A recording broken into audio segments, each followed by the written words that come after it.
reputation is fucking everything. If you're not all in, you're going to be beat by the person who's all in. That's Greg, co-founder of Bloom, a brand that's on track to do $500 million in sales this year. I never reinvent the wheel. We take a wheel that's already existing and we make it 10 times better. The white space wasn't making a greens powder. The white space was distribution, accessibility, palatability. So how can you look at a category that is saturated but find the white space within it? In this episode, Greg breaks down the systems behind 15 billion views, 50,000 plus retail doors, and how he built a TikTok army with his wife, his mom, and his best friend from high school. We have someone who quit their job and made $50,000 in like 2 weeks selling our clear protein powder on TikTok Shop. My biggest growth hack to any entrepreneur today is just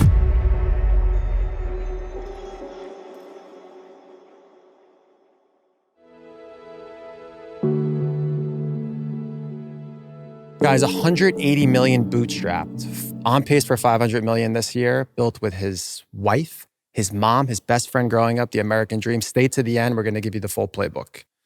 Less than 5% of marketing spend is on Meta, 85+% on influencer. You probably have like the largest in-house influencer marketing program in CPG. Let's just start super macro. Give people context on how and why we got to going all in on influencer. It's funny because the brand obviously started from my wife's Instagram page. So we very much understood like the influence that a content creator could have, aka an influencer. And once we started to get some traction with our third product launch, or fourth, which was our greens powder, we knew the way we had to get that in front of as many eyes as possible was through influencer marketing. I didn't know how to build out an influencer program, but what I did know was my best friend, Leo at the time, was working sales on biotech Wall Street, working like a crazy Boiler Room, which is like thousands of outbounds a day. Amazing movie, Boiler Room. I'm going to pop that one out. That's a good Amazing movie. So he's in the Boiler Room. He's doing thousands of outbounds a day. And he's always telling me these war stories from this sales room that he's operating. And one day we get together, we're in Manhattan, and we're like, you know that Boiler Room that you're just doing thousands of outbounds a day? Can we just copy and paste that and build that within the walls of Bloom and just build the craziest influencer program that's ever existed? And we knew that the product stuck, right? Like when people tried the product, they wanted to try it again and they wanted to make content with it. So like all we had to do was figure out the outbound. So Leo ended up joining the team and we just scaled that program to the moon. And now we have over 15 billion views across TikTok and Instagram. And it has been like the bread and butter, rinse and repeat. We have not fixed what is not broken and have just ran the same strategy for 7 years. Shout out Uncle Leo here in the audience for today. real. Love it. So he obviously came in and probably dissected the infrastructure, the numbers, the metrics. Let's just like double tap on that. Yeah. I'm sure there's a lot of people out there that hear about TikTok Shop and affiliate and such. What does the inside of this influencer program look like? Like how much outreach? What does the unit economics look like on it? Are you paying people? Are you giving them an affiliate? On a basic level, it starts with the scouter, which could just be literally a 20-year-old intern. By the way, the entire team is under 30 years old. They are the Bloom girl. Your influencer team, if not your whole brand and as much of your team as possible, should look like your avatar, right? So all of our team, there's like 6 guys on the Bloom team and like 94 women. Like we are by far the minority. And that's because like I want our team members to look like the Bloom girl. And that has always been what works for us. Then from the scouting team, which is generally just interns, you go up to just influencer relationship managers. And then from there, you have the director of the whole team who started as an intern at Bloom. And now she's just like leading this whole ship. Shout out to Jillian. She's a beast. And so Jillian's at the top and then there's Jillian's kind of at the these top. account managers to manage the relationships. Yes. And then you just have at the lowest level, just people just Scouting 24/7 on the internet, on Instagram, on TikTok. Yes. I think this girl would resonate with our brand. And then some fun little tips that anyone at home could use is use VPNs. Put your iPads, put your iPhones around the country, get different algorithms. What you don't want is the same 19-year-old Italian girl who lives in LA who shops at Irwan. Her algorithm as she's scouting will look exactly the same as every other girl in that room who is scouting. So you want people with different algorithms going on, right? Because you want to find the mom in Kansas. You want to find the policewoman in North Carolina. You want to make sure you're scouting them as well. And that's a bar right there. That's a little cheat code right there. That's a huge cheat code. I'm big on the reset suggested content. If I ever feel like my algorithm is kind of going off topic, I reset it. I didn't even know you could do that, so thank you for that. Yeah. So you're saying literally you're completely agnostic to location. You just want it in random locations and then you go by location. Yeah, and then you just change it up when you need a new algorithm. You just change your location using the VPN. Love that. for sure. Probably should have on like a VPN sponsor for that one. That's a good one. How big is that team? What's the size of this influencer team? The team has fluctuated depending on how much scouting we feel like we need to do and how much we're trying to scale the program. Right now, the program is not scaling too much. We're in a very healthy place, but it could range from 15 to 25 people in-house. And we've never tapped into an agency whatsoever. And this was also like the early days of TikToks when like content creators weren't just like all signed to UTA or like whatever the big agencies were. Like we were talking directly to them. So we knew their birthdays. We sent gifts on Mother's Day. We knew when they were having a tough day, and we had real relationships, and we still do, with our content creators. And then going back to the contract, it's just all reverse engineered around CPM. Right. So if you guys run meta ads at home and you know what your CPM is, let's say it's $20 per 1,000 views that you get, CPM is cost per 1,000 views. The best way to start is just cut that CPM in half that you're getting on Meta, and that should be your goal for the influencer program. And if you scale it as robust and aggressively as we have, I mean, we've had CPMs that are below $2 for months at a time, which is like wow, that's insane marketing dollars, right? Insane efficiency. So if you think about the 15 billion plus views that we've now received, which is dozens of Super Bowl ads worth of views, I mean, maybe 100 Super Bowl ads worth of views, we definitely are not paying $7 million for a Super Bowl ad for those amount of views. You know what I mean? So in short, understand and know your baseline CPM. Most people are spending most of their dollars on Meta. You cut it in half. And then you want to win either obviously lower than that or even just better than Meta. So it's just a new source. Yeah. And then what are you doing? You're just giving people a shit ton of free product and some basic guidelines? Sometimes, depending on how big that influencer is. But I would say going back to the guidelines, that's huge. Like your content is at the discretion of the algorithm. Right? So if you give them some lame ass product brief because you're the suit in the boardroom sending somebody exactly what you want them to say, you might as well just do that yourself, homie. You know what I'm saying? Like you are hiring that content creator because that is what they do for a living. They are the best at what they do. You should give them as much creative control as possible with that product. So when we send somebody a crisp apple energy drink, just incorporate in your content like you always would. Explain exactly how you would to your community, how you're using that product and why you like it. And that's what we want them to do. So there's a ton of creative freedom with our influencer program. And if you don't give them that freedom, the video will not get views and you will never have a viral hit. Well, there's something that you're saying, but you're not saying right now, which is absolutely crazy. I did this in the beginning of Iconic and people thought I was crazy. I mean, are you doing attribution? There's no attribution. There's no attribution. We've never done an affiliate code. We've never done a coupon code. And the reason for that is because we never optimized for Shopify. So we're an omni-channel operation. You're just optimizing for top of the funnel. You just want as many people as possible to know where you are because they can transact almost anywhere because you're in 50,000, 70,000 doors. Every CMO, every head of marketing, every marketer knows that half of their marketing isn't working. They just don't know which half. That is very true for this program. Yeah. That is very true for this program. Our attribution is a complete shit show. Any suit CMO would hate this program. The easiest way to do it is obviously correlating when a video starts to get some views. You look at your Amazon search traffic. That would be like the easiest direct relationship that you could find. But that's not always the case if you're trying to run an influencer program for an exclusive SKU at Walmart. Right? You don't know. Like the attribution window, as people know jargon if I say attribution window. Yeah, of course. Like people, you don't know if your attribution window is 7 days, but people only go to Walmart once every 2 weeks and they saw the video 2 weeks ago and then they convert 2 weeks later at Walmart. You don't know it's because it happened from that video they saw 2 weeks ago. You get what I'm saying? Yeah, I feel like a lot of people are just over obsessed over the attribution. And this is just general, I've talked about before, just common sense and intuition. Yes. It's working for Greg at the highest of all high scales. I mean, you're talking about, again, hundreds of millions of dollars. Yeah. 85% is going to influencer. And when you say 85%, that is in what? Free product, free payouts. And free product, shipping cans is fucking expensive, right? Like this is like a 10-pound package when you're sending a 12-pack. But it also is sometimes, 6-figure payouts. But these are pre-negotiated numbers before we even have them post. And so we can just look at, the simplest way would be look at their last 10 videos, see what the average views are, and then you could figure out what your comfortability is for what you're willing to pay per CPM, right? And if you think that half of their following is in India and your product's only available in America, then, cut that CPM in half. Like you need to make sure that the person seeing that video is your avatar. If I know I'm selling a product only for women and I know 25% of that person's followings are males, then I will just cut that CPM 25% to make sure I'm only paying for the women,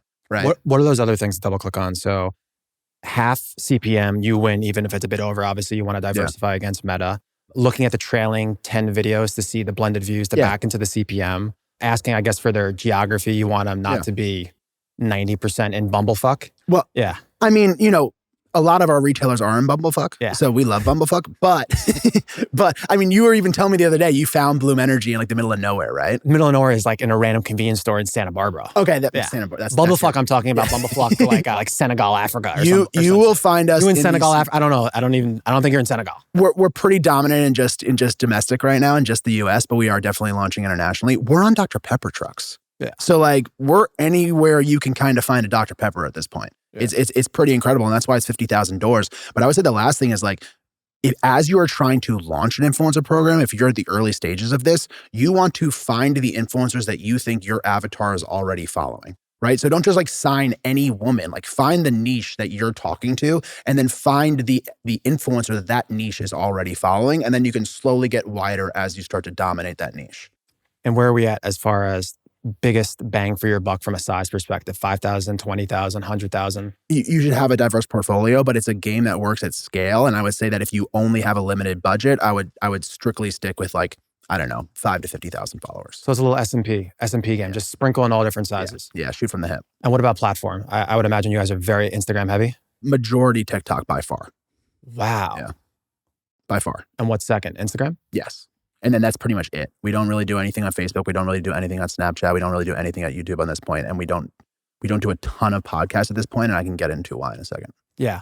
Hope you guys are enjoying the episode. We put together a free PDF on Greg's playbook on how he built the largest in-house influencer program in CPG, his 60,000 plus retail door strategy, his Validity marketing strategy, how he built a TikTok army, and the one partnership that unlocked a 3x in his business. Links in the top of the description below. Enjoy the rest of the episode. I guess for me, these people on the TikTok side, I mean, I feel like everyone is programmed now. It's like the bar keeps raising for what % brands are giving from an affiliate perspective. Yeah. Do people like this better? Because they're like, all I do is just care about views, not so much sales. It's more just views and CPMs. They like this better? TikTok Shop is a very different game than TikTok. And I would say TikTok Shop is an incremental game to TikTok. So we still very much have the built out, robust influencer program that has no affiliate links, no coupon codes, and is just like we're doing a normal content creator relationship in that scenario. And then we also are building out a pretty robust TikTok Shop affiliate program amongst the TikTok Shop universe, which is one of leadership's top priorities right now for sure. So where are you guys going? Under the notion that you guys are so heavy on influencer, you mentioned podcast, TikTok Shop, like where else are you going? What does the future look like for Bloom from a paid perspective? I have made all of the mistakes of shiny object syndrome. I mean, I've spent $3 million on 1 month on traditional media ads and got probably 3 sales from them. Like this is how we plan on moving at the speed of culture and being part of culture forever. Is just I see this not changing anytime soon. Do not fix what's not broken. Yeah. Interesting. So don't break what's not broken. I like that. Looking back on what you've done, obviously you've done a lot right. What are some mistakes that you guys have made, whether it be influencer or acquisition? I think just casting the wider net. So if we keep the net narrow, I went back to changing the algorithms and making sure that we're seeing everybody in the country. The whole point of Bloom is being accessible to everyone in America, right? That's why we are intentionally we're in as many stores as possible. We are not strictly in the ultra premium retailers of the world. And we need to make sure that we are signing and working with all of America. And so making sure that if we're hiring a team that's only coming out of UCLA and they're in our Venice Beach headquarters, they can be biased towards the LA influencer. And so making sure that they are aware of who the Bloom consumer is nationally and that we are working with that influencer as well would be the biggest mistake that we could avoid. And then of course also this goes way back before even Bloom existed. Like we grew Mari's following through meme page marketing. That was one of the biggest growth engines for growing Mari's following was we would buy meme ads and show her journey, her fitness journey and say, go follow Mari Llewellyn, right? And the amount of times I went all in on a meme ad to go try to blast her page with followers, and then it ended up just being 10,000 people from India that I could not sell a product to. And then, we were eating tuna fish that night. Let me tell you, that was a bad night. So guys, we're going to get into the origin story for sure. Yeah, that's big origin story. But I can't even say how many mistakes we had made even before Bloom existed through influencer marketing that now we're able to connect the dots and have this optimized system today, right? So this is 8 years running and you make a mistake and you make sure that the next day you start over from zero and you continue to move forward. You don't just like give up on the program overall, right? And that's why it works best at scale. I mean, to your credit though, and for people out there listening, I mean, just like with a lot of things, like you can say from a retail perspective, you know, if you want to stay cool and elevated, you start boutique and then you kind of go downstream. As far as like an ICP perspective, when I think of Bloom, I do think of like California and Texas. I think that that's a good starting point because I do think those are the influencers that influence the other influencers. Yes. Well said. So it's a mistake, but at the same time, it's like you're starting at the top of the pyramid and now you need to go win in, we're back to bumblefuck. The bumblefuck of the United States. I'm not going to call out any random state, but let's just say like more in the middle. Flyover states. A flyover state. So it's just more in the middle. So that's a mistake, but I wouldn't necessarily say it's a mistake.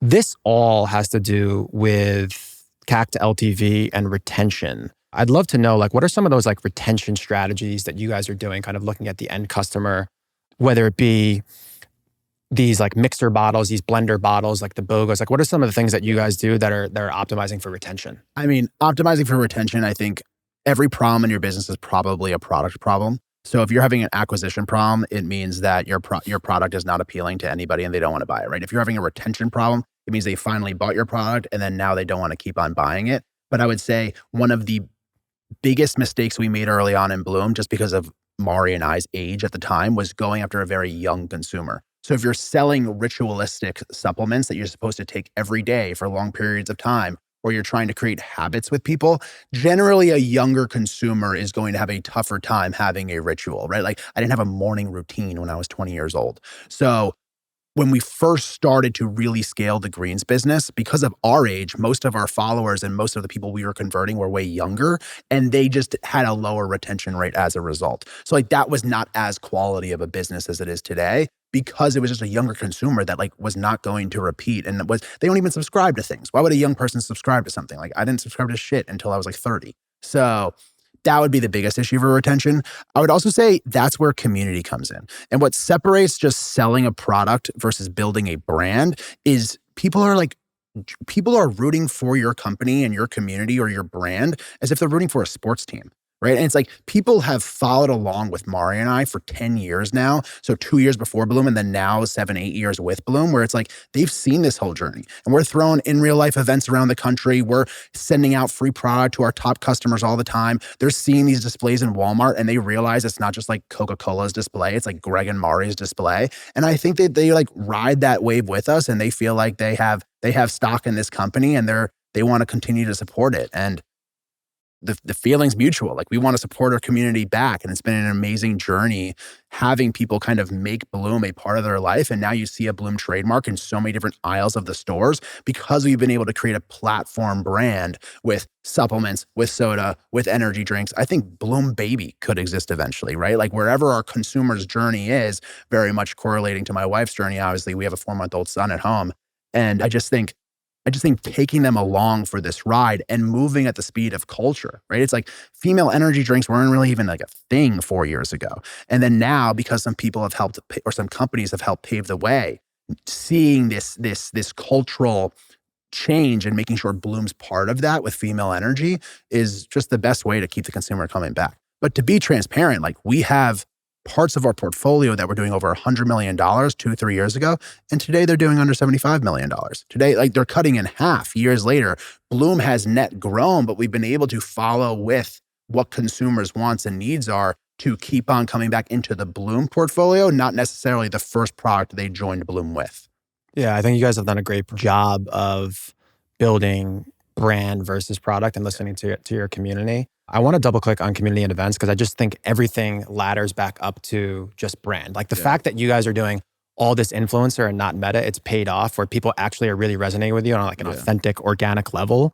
I guess with that being said, like, do you guys think you could launch anything and it'll work because people are just following you? Like if you guys launch a car tomorrow, do you guys think it can work?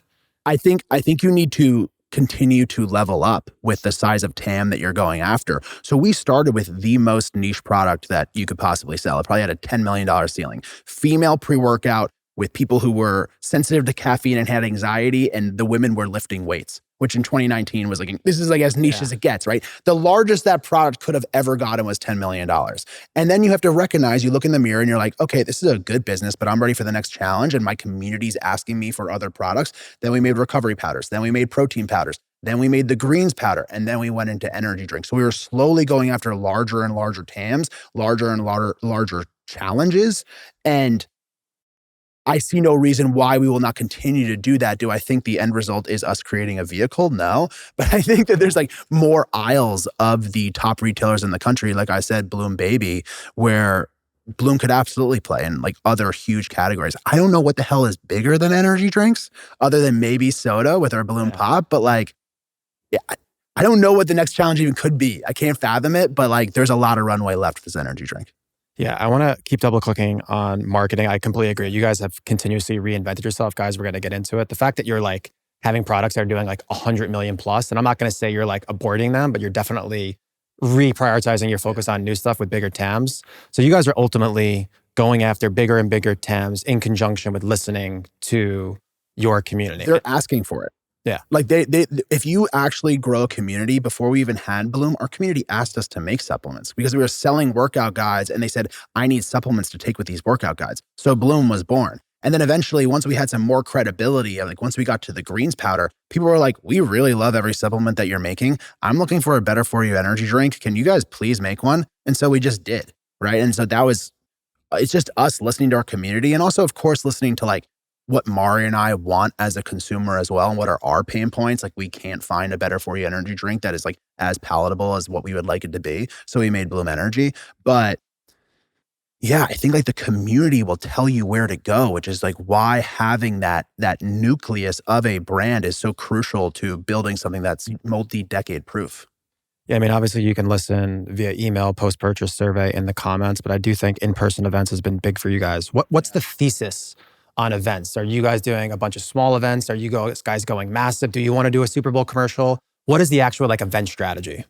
I would rather fewer big events than many small events. Like I don't want to go have 1,000 lemonade sales, right? I want to have like once a quarter, something badass, take over a building in Soho. It's open to the whole public. I'm sick of this VIP shit for only the top influencers in LA. I want our actual consumers coming to this event, lining up down the street and to be able to experience everything for free. So like we just took over a retro diner in Austin, Texas for an entire weekend. You could literally book tables on like reservation.com. Like it was literally open to the public. Every meal was free and everything was just bloomed out and you were getting root beer floats. We were launching our Better For You root beer there and you could get Bloom, root beer floats, Bloom cheeseburgers, Bloom pancakes with root beer syrup.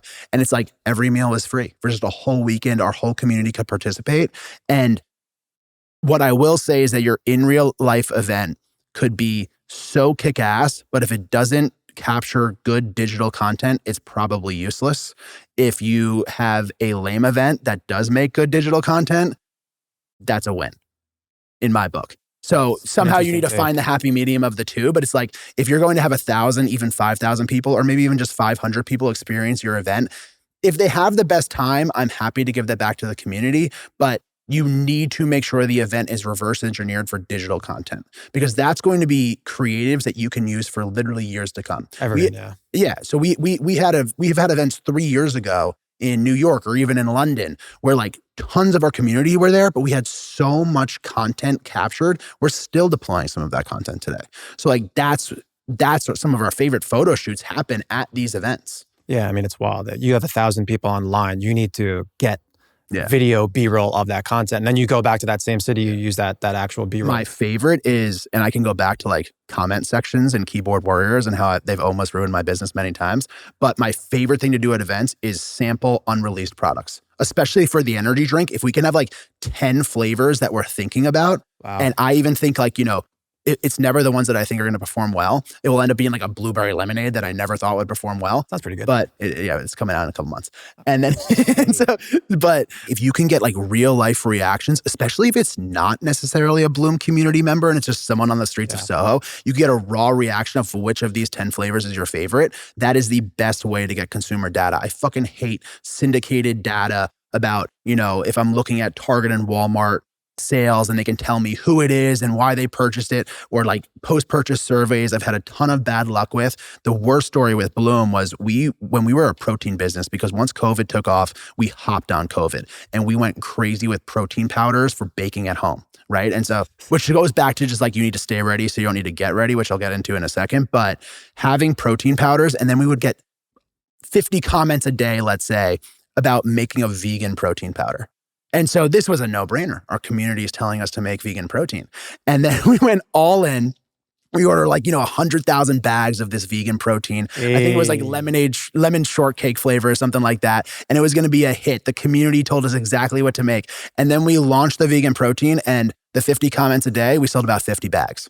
Because it was the 50 vegans that were following Bloom that were leaving comments every day. And I just call that the loud minority is the keyboard warriors. I mean, as I'm sure you know, with your personal brand that you're building now, like that comment section, you don't even know if it's someone that even gives a fuck about. You got to double click in and see if they have subs or where they're from, because you could kind of go back and forth with what you just said. This is why the in-person is so valuable. I mean, you can even run as ads content of people actually trying it and getting that organic reaction. But like, understanding and knowing, like, you could have never known those 50 people that were commenting were vegan. But if you're talking to these people, you can actually get the context.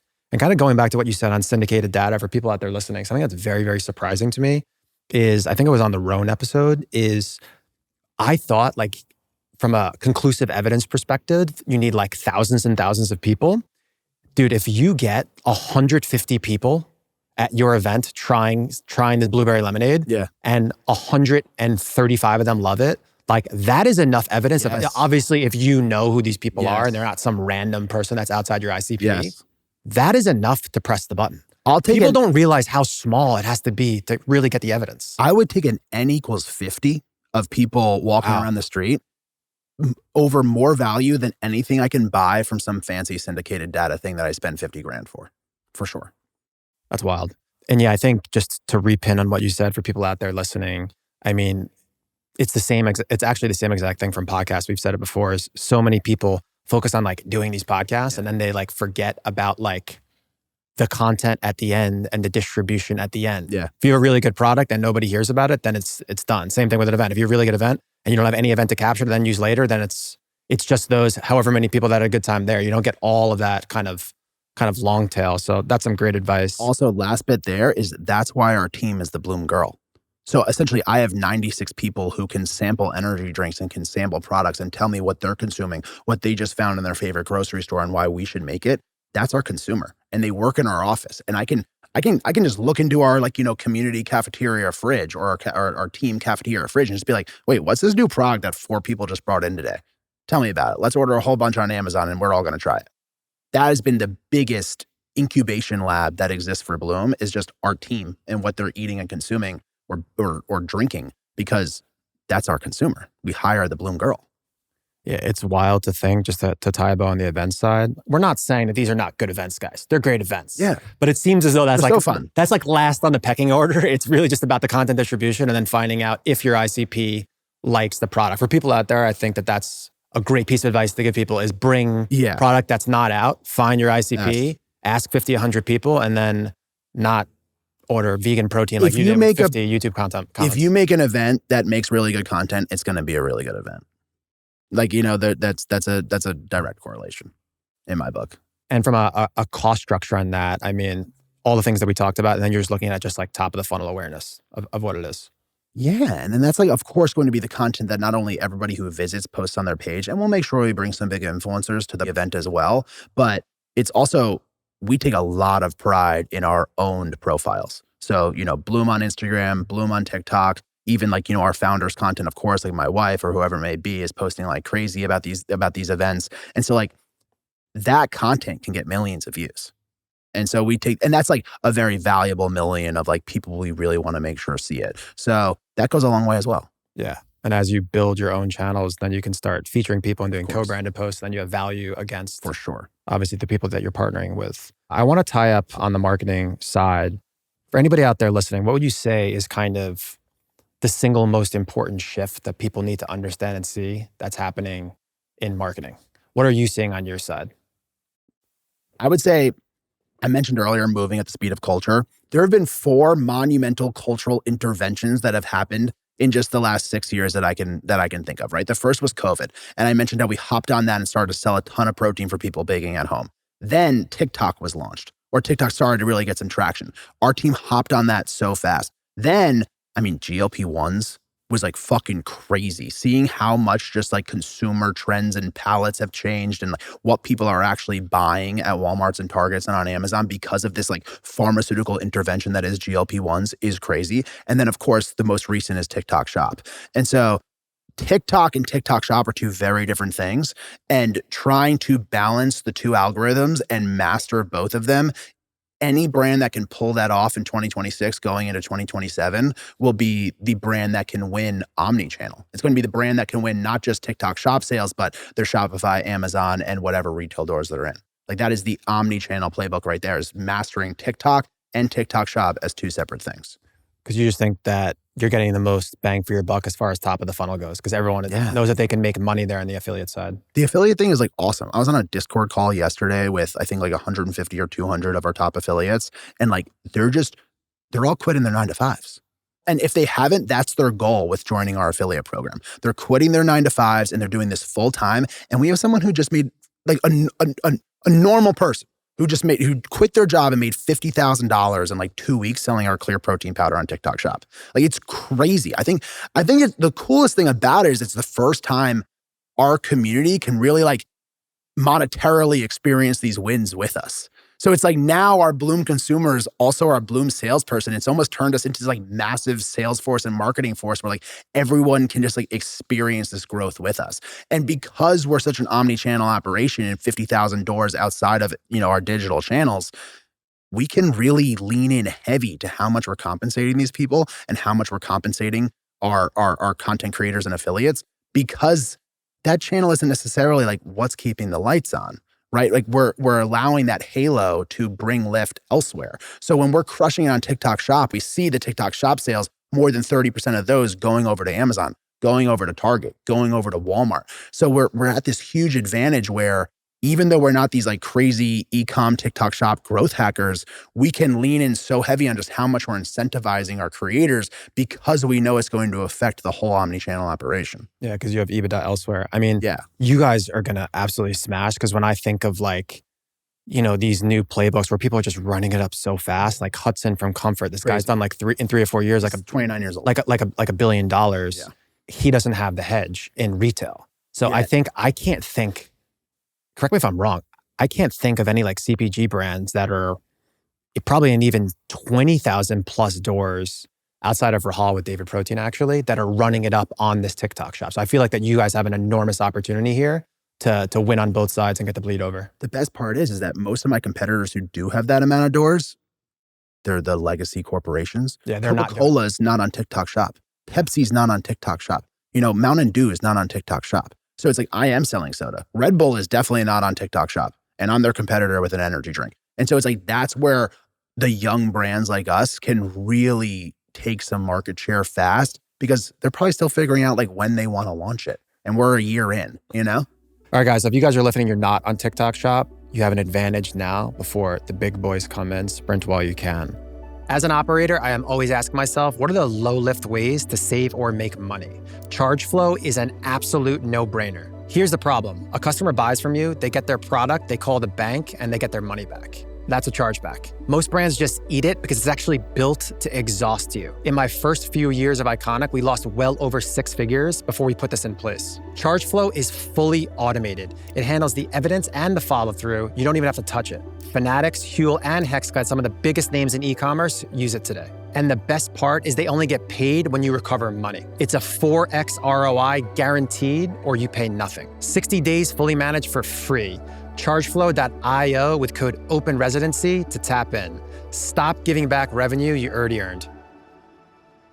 I want to change gears a bit, and we're going to talk about kind of this reinvention playbook. Because as we mentioned, you guys are scaling stuff up and then just kind of going to the next battle.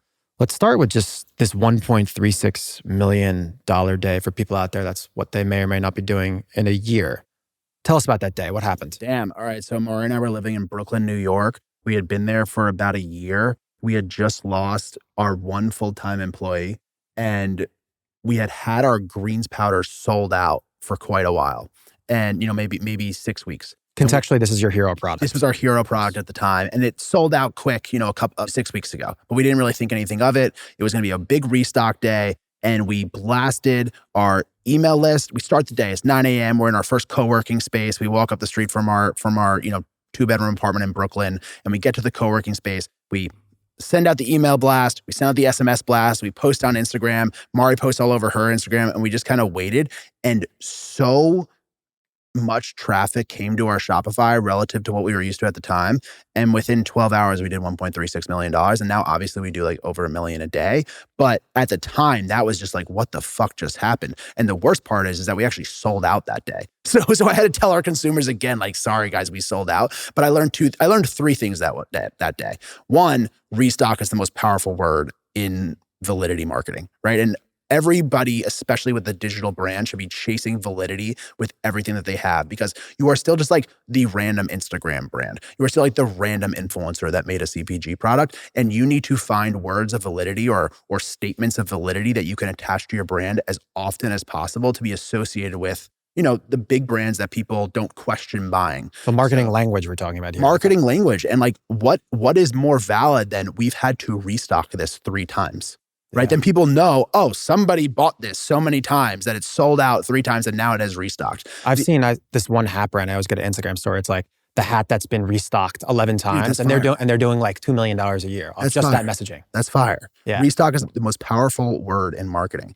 And I would say second is like, that was the first day where we had to have some extreme discipline and say, we're not going to touch this fucking money. We're going to roll it back in.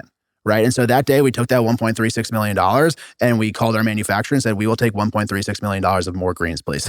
Right. So we just rolled it back in. And so we just kind of continue snowballing. We were bootstrapped. We bootstrapped to $180 million. And so that was the first day where it was like, discipline is on the line. We're not going to go buy a BMW. We're not going to go buy an apartment. We're not going to do anything. We're just going to double down and get more product. And that was kind of what we did with Bloom for, up until today, really. We were profitable, but cash flow wise, like just to grow at that scale, the money was always going back in. And so to have days like that and have the discipline to roll everything back in and put your back up against the wall, even when you have a place where you can take some comfort, is just what makes entrepreneurship and what makes a brand growing this fast. Yeah, it's always good to have money in the bank. Maybe even get a little 4% on T-bills. For real. You can get creative there. I'm not into inventory games. So with you guys, it's a cash suck all the time. I want to double click back in that marketing copy because you said something there, and it's something that I've seen you guys do a lot on the internet and you with your personal brand is not only like restock, I'm sure there's a lot of other words, but just like saying things that only you can say. Love that. Like there's so much stuff that like the more you grow, people like don't want to flex. Yeah. But at the same time, like you should flex and say the social proofing things that nobody else can actually say. Yeah. And social proof is the best way to say it. I would say building in public is the only reason Bloom exists today. How are you going to separate yourself from the corporations? It's building in public. And to me, building in public is one, founder forward. Like if you have I've seen pride kill some of the best entrepreneurs. Put up that cringe content, put up you in the manufacturer, maybe occasionally show you having the bad day. Don't cry on camera every fucking day, but once a month, maybe you can cry on camera. And building in public and sharing validity statements along the way, even if you have to use the word, this is how many we've sold. And I think coming from, especially the female content creator point of view, which was my wife, obviously, talking about your business as if it was a business was like lowbrow in 2019, 2020. It was like lame for Mari to run Facebook ads saying, come follow my page. It was weird that she didn't want to just go sign the big Gymshark deal and wanted to actually make her own brand, right? And so not allowing your pride to stop you from doing the against society's suggestions way of life has been what has made Bloom. So like examples of validity statements or announcements that we've made along the way is like, we're number 1 on Amazon. I don't need to know anything else about that product. If you say something is number 1 on Amazon, I want to try it. I used to post, if Target would send us an email about how much we crushed sales at the launch day, I would screenshot the email and post that on our Instagram and say, we just crushed Target. And if anyone is wondering about whether or not they want to try that product and they see that we're now the number 1 selling OTC item at Target, and Curiosity gap. we beat fucking Flonase even, then it's like, I should probably go try that product. So like constantly posting validity statements will open so many doors for you and will just increase your chances of good luck, right? And I'm not just talking about getting more consumers. It's going to have retailers calling you. Wait, this product's crushing it in Target. I should probably also have this on my shelves. It's also going to have investors come to you. It's going to have people that are talent acquisition. The only reason we've been able to attract such an incredible team is because we have shown everything that we're doing on a quantity and quality level through LinkedIn, through Instagram, through TikTok. And because of that, people are like, I want to go join this movement and join this team over in Austin, Texas at Bloom. Right? So it's like, if we weren't building in public this whole time, I think Bloom would be 10% the size. I love that. I feel like I don't see it much outside of CPG. I see like Dom, Ross, Shackelford with Breeze does it. Hudson has done a good job on the apparel side of flexing it, but not enough people. I mean, I'm just thinking in my head, like seeing these Instagram stories where it's like a Microsoft Excel sheet and it has like the week over week percentage. And you see like you against like a huge brand that everybody knows. Immediately it opens the curiosity gap. And it allows you to never run those annoying ads of like comparing my greens to another greens, right? Or comparing my energy drink to another energy drink. I never talk about the competition. I talk about what I'm doing, and that's all that I want to talk about. I don't want to shine light on anybody else. And I do think this goes back to like, because we were so much in the female space, this was like very odd in the female space because like people were too posh to talk about the business that they were scaling. And this was difficult for my wife in the female space, coming from England where like no one talks about how big their business is. Like it is not pro entrepreneurship over there. So for us to like break through this uncomfortable spot of talking about how much we have sold was tough for us, but it has paid dividends every single time we have made these announcements. Love that. So you guys are 9 figures from a greens perspective, and then kind of going back into that reinvention playbook. You then go on to energy and soda and all this other stuff. What are those moments for people out there, like those reflection moments, like how and why and when? Like, why did you know? Obviously, you're saying you want to go after bigger TAMs, but what are these like key inflection moments that say, hey, we need to go on to the next thing? The biggest key into going into the next thing is I never reinvent the wheel. So with any product that we're going after, first and foremost, we do not reinvent the wheel. We take a wheel that's already existing and we make it 10 times better. So we are not the first greens powder. We are not the first energy drink. We are not the first better for you soda, and I wouldn't have it any other way. And so when Bloom Greens was highly competing with AG1 at the time called Athletic Greens, if they signed Joe Rogan, if they signed, a huge front page Wall Street Journal publication ad, whatever, I loved when they did that. Because all they were doing was rising the tide for all of these ships. They were advertising for greens overall. And if there's one thing you don't want to do as a bootstrapped brand, it's spend your money on education. I don't want to explain to anybody what an energy drink is. That is a waste of my marketing dollars that I need to spend on explaining why mine is better, right? And if I don't need to teach, and there's already cup holders in the car, right? Energy drinks go in this can. I'm not going literally that exact shape. Of course. I'm not going to put an energy drink in a soda can. I'm not going to put a soda in an energy drink can. I don't even notice that, but obviously, you're right. Of course, right? Makes no sense. And I'm not going to put an energy drink in a fucking milk carton, even though that'd be hilarious. Like I'm going to put it in an energy drink can. I do think there's white space for that. Yeah. little innovation there. So if there's one thing that I think so many people get overwhelmed entering a saturated space, but you want a saturated space because that means so many brands have already spent the money educating people on what this product is. And then you can win on product, on brand, on anything and everything else. Yeah. And then I would just say like, as you're going after challenge, one of the ways that you can just know you're meeting a savage entrepreneur is if you see them every 6 months, they're like completely different, right? Than when you saw them and you're like, what the fuck happened to that guy? Did he get a haircut or something? Or is he just like acting completely different? And it's because if you're truly leveling up a business and constantly going after bigger and bigger challenges, like you're going to see that in your self-development as well. And you are not even going to be able to recognize yourself in old photos because of where you were at as an entrepreneur and where you were at as a brand. And as we were going after bigger and bigger categories, it just kind of was like, why would I continue to give my mind share to something that has such a low ceiling? At the time, maybe it was booty bands, then it was pre-workout, then it was recovery powders, when I can give all of it to something that is 10 times the size. And if I never did that, this energy drink is obviously doing more in a day than the booty bands could have done in an entire year. But the booty bands business was comfortable. Like I could have just stuck. Guys, we're going to get into the booty bands business. The booty bands business and the PDF gang. Dude. That was an interesting. In that era of my life, I was talking to Pakistan on WhatsApp more than I was talking to anybody in America. Like WhatsApp and the Kick app. I used to be on a lot with those shout for shouts on Instagram. And occasionally you go on Telegram if things are getting crazy. If you're on Telegram, it's getting weird. Signal was out there for a little bit. Dude, it's so crazy, man. I forgot who I talked to about. It was Brian Garofalo, CEO of Skull Candy. Great episode.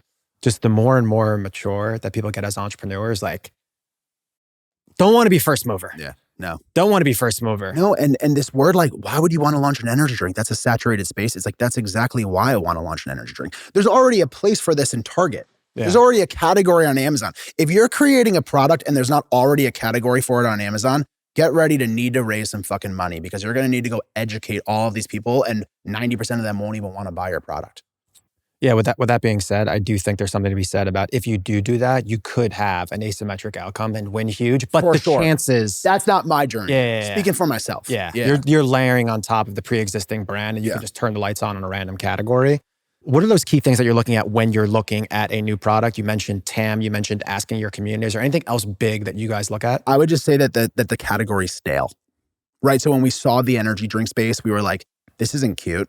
These products don't even taste that good. There hasn't been much change that has happened here in a while. And for some reason, a lot of these brands are still growing. Like the category overall was still growing rapidly. So you don't want to enter a declining category and then go try to like revive the whole category yourself, right? So energy and soda were to us stale. And these are like 100 billion plus market. They're massive. Oh my God, it's insane. Yeah. And it's global. Yeah. So it's like, and because we were, something that I have looked at now in my career in the last 3 years is what categories have a higher barrier to entry. So when we were launching just supplements, it felt like every month there was just another 19-year-old in a penthouse in Brickell, Miami, who was somehow creating a legitimate competitor to us on Amazon, right? So it's like, okay, if the Brickell penthouse asshole can create a competitor within 60 days. We're going to pop up a ton of Brickell assholes with a bunch of Lambos. Yeah. Yeah, with a bunch of rental. That may or may not be rental. Yeah. If they can make a competitor to this business that I take so much pride in, then did I really create something that special? And how can I now play chess instead of checkers and create strategic barriers to raise my barrier to entry? So the first, of course, was just going into retail. Yeah. Right. So like, I know that you can't just get into retail in 60 days. And so that started, of course, with Target, then Walmart, and then now we're at 50,000 doors. But the second was like signing massive strategic partnerships with some of the biggest companies in the world. So like with the energy drink, a very difficult, high capital to start, huge MOQs, a supplement, you might just need 20 grand to start the whole project, right? But with the energy drink, like huge MOQs, we're on Dr. Pepper trucks. We already had the retail relationships.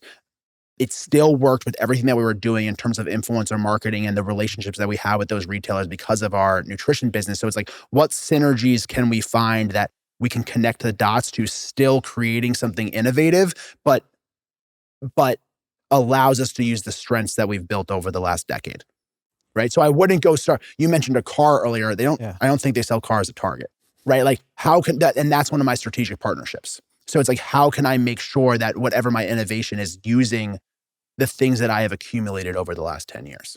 You should read this book. Porter's 5 Forces is on competitive analysis. And I feel like we're starting to see more about production and supply chain. And now what you're saying, distribution, like those are starting to become like the biggest moats possible. The fact that you own the mind share of the target buyer, whoever it is, you have the ability, you're at least going to get a crack to bring in X new product. Yeah. And then, I mean, you want to talk about the target buyer, like this wasn't at Target, but one of the old school ways to get a buyer's attention at a retailer was just, let's just say we're talking about Target, they're in Minneapolis. You would buy the billboards in Minneapolis for your brand. And then they would be like, I'm seeing this brand everywhere. Like how I should probably call them up and try to get them in my store. Because you always want a scenario where the buyer's calling you and you're not calling the buyer because then you're going to have the leverage, right? And so how we did that in 2022 or 2023 was we would find the buyer and who they followed on Instagram. And then we would sign all of those influencers. And they'd be like, I'm seeing this product all over Instagram. Everyone I follow is talking about it.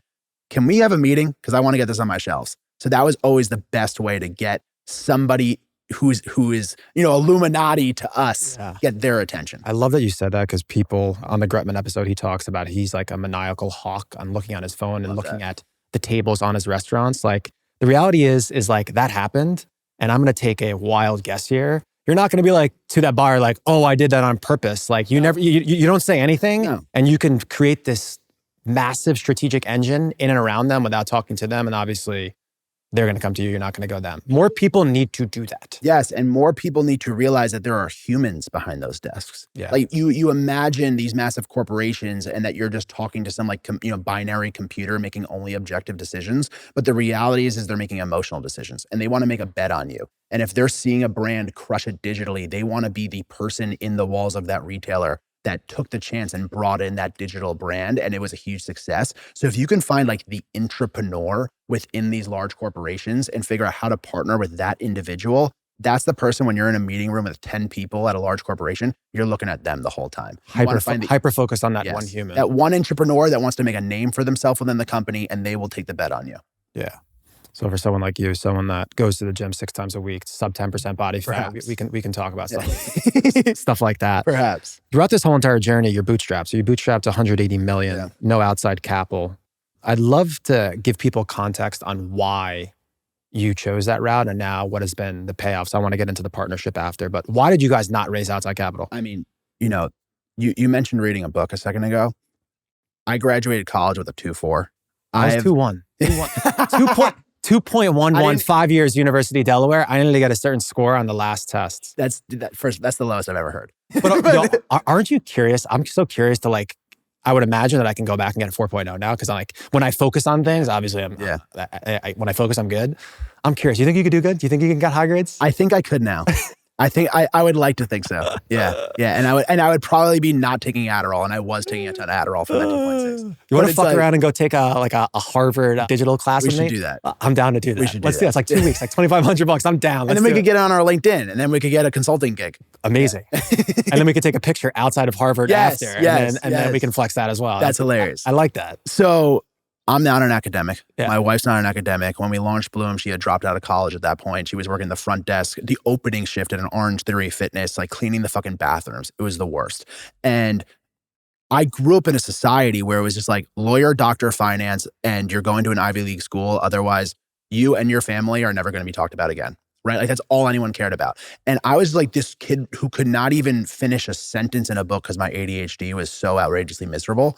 And I finally was able to figure out a space where I could use that ADHD and harness it towards hyper-focus on one thing, which started as the gym, right? So I just got obsessed with the gym, and I seemed to get some like positive society status around being the person that was in shape. And then I realized, if I just teach people how to get in shape with my wife, we'll make a whole following out of giving this free value away, right? So that was the seed for everything that had started, was taking this thing that like most of society said was like kind of dumb, and we were not academics, and I can't even read a book. And it's like, how do we choose that one thing that we are good at and start our community by giving that away as free value, right?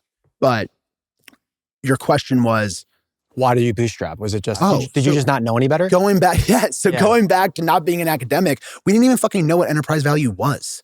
I didn't realize like anyone would want to like buy a brand like Bloom or buy a piece of a brand like Bloom and become a large scale investor. And like, I had no idea what any of this was. Like, even when we had the $1.36 million day, like I thought that was crazy, but I didn't know what anyone else was doing. Like, we were locked in a room forever just working together. So we had kind of no idea what we were creating the whole time. And it's funny, like even when we ended up moving to Boulder, Colorado, which is, we moved there because we were starting our entrepreneurship journey. We had Mari Fitness, then we had the Slay app, and we moved to Boulder, Colorado because we just needed to get away from the society and this culture that we were in of lawyer, doctor, finance. And we lived there for a year and a half. We don't have one friend.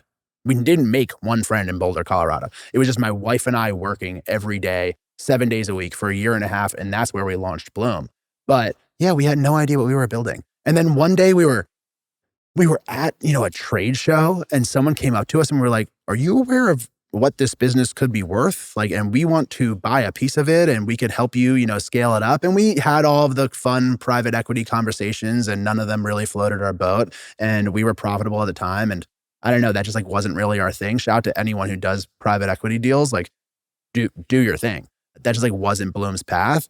And so, yeah, we had no idea what that was. We had no idea. So why Nutrabolt? Let's talk about that deal. That was a big deal you guys did a couple of years ago. So we had a nutrition portfolio, and we had a little bit of a reputation for ourselves of like, we were continuing to take swings. And not only were we able to sell an amazing greens business, but the greens business was Bloom as an overall platform brand.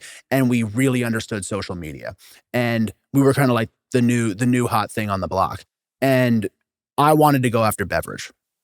Once we were told from private equity that if you add a beverage to the portfolio, two things will happen. One, no one was acquiring beverage businesses at the time, right? So like, Celsius buying Alani or Keurig Dr. Pepper buying Ghost or whatever these recent transactions are that have been happening. Context, what year was this? 2022, 2023? 2022. Yeah. And no, 2023. Yep. And so there wasn't a market for energy drinks. And even worse, generally a large scale strategic doesn't want to buy like a platform brand. They want to buy an amazing collagen powder brand. They want to buy an amazing just alone energy drink. For meat on the bone. They don't want it fully. Right. Because like Nestle might just want the supplement powders, but they don't do energy drinks. And then Keurig Dr. Pepper probably only wants energy drinks. Right. So I'm not speaking for Dr. Pepper there, but we knew we wanted to go after energy drinks. And I also knew that I was just like a 28-year-old trying to figure out like, how was I going to level up my career?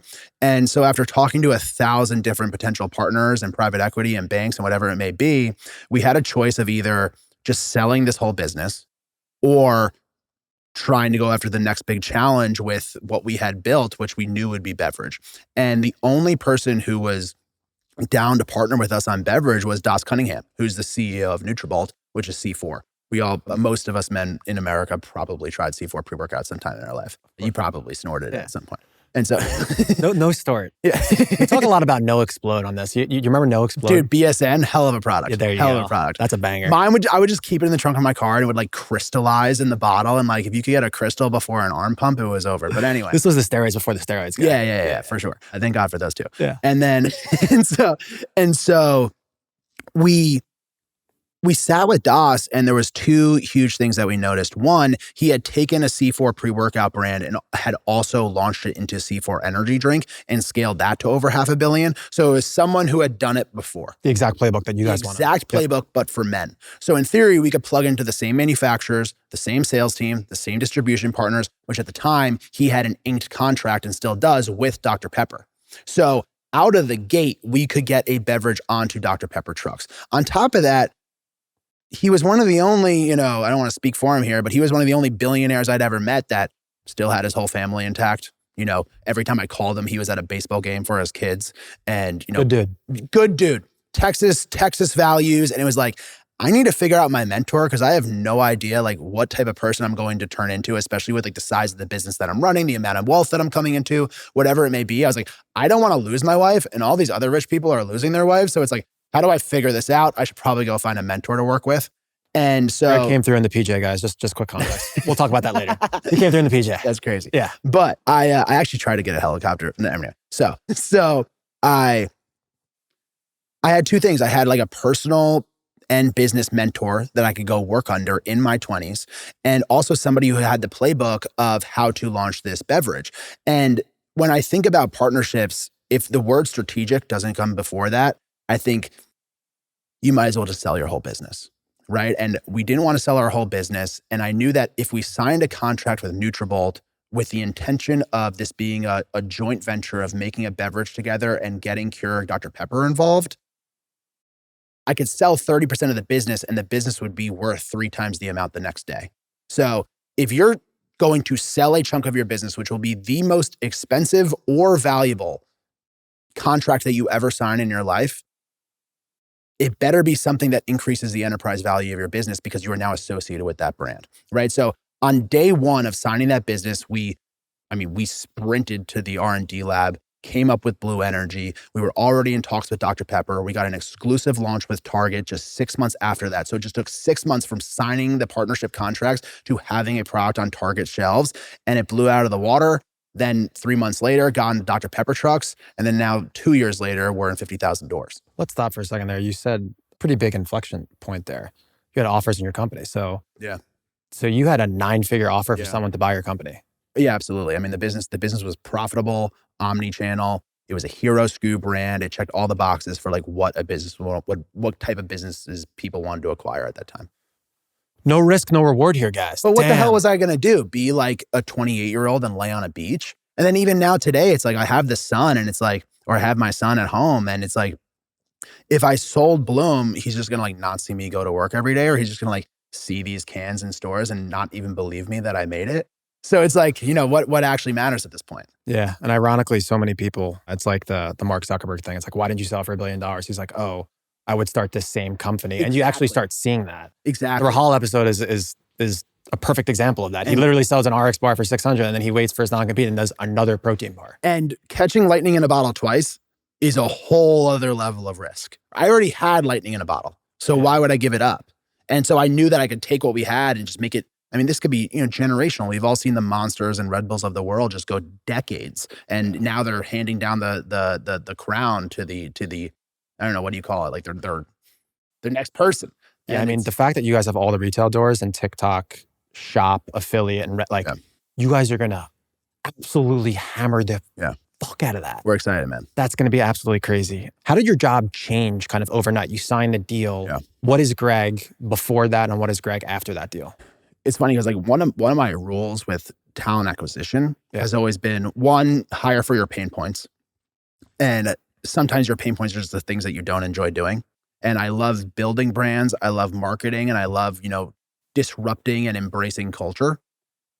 I don't really love the supply chain side of things. I definitely don't love the P&L side of things. Like, I don't have Microsoft Office on my computer. I hate spreadsheets.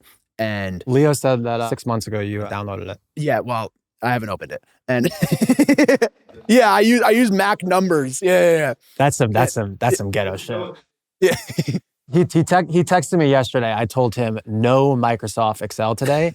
I'm more of like a Google Sheets. I know like 3 or 4 different like little ninja lookups, but I'm happy with AI. So we can really get the fuck away from that shit. And so with that deal, like, they handle all of the commercialization of the product. They handle all of the supply chain for the product. I don't really need to like worry about these 18-wheeler trucks going all around the country because Dr. Pepper handles that.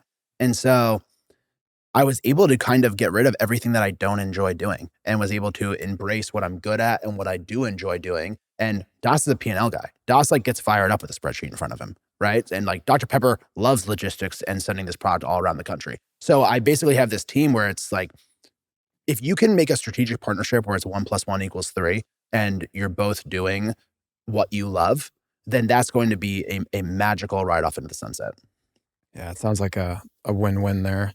If you had to kind of boil down, obviously this guy is an OG and he took the same exact playbook. If you can kind of boil down some of the key learnings from him, what are some key things that he's taught you over the last couple of years? Because obviously you guys have had explosive growth with him coming out as a partner. It's funny, like we have a pretty impressive board for Bloom now that we do have a cap table, and a couple of them are self-made billionaires. And we'll have a problem with his energy drink, which you would think like for these incredibly high IQ people that are on our board, this is simpleton stuff, right?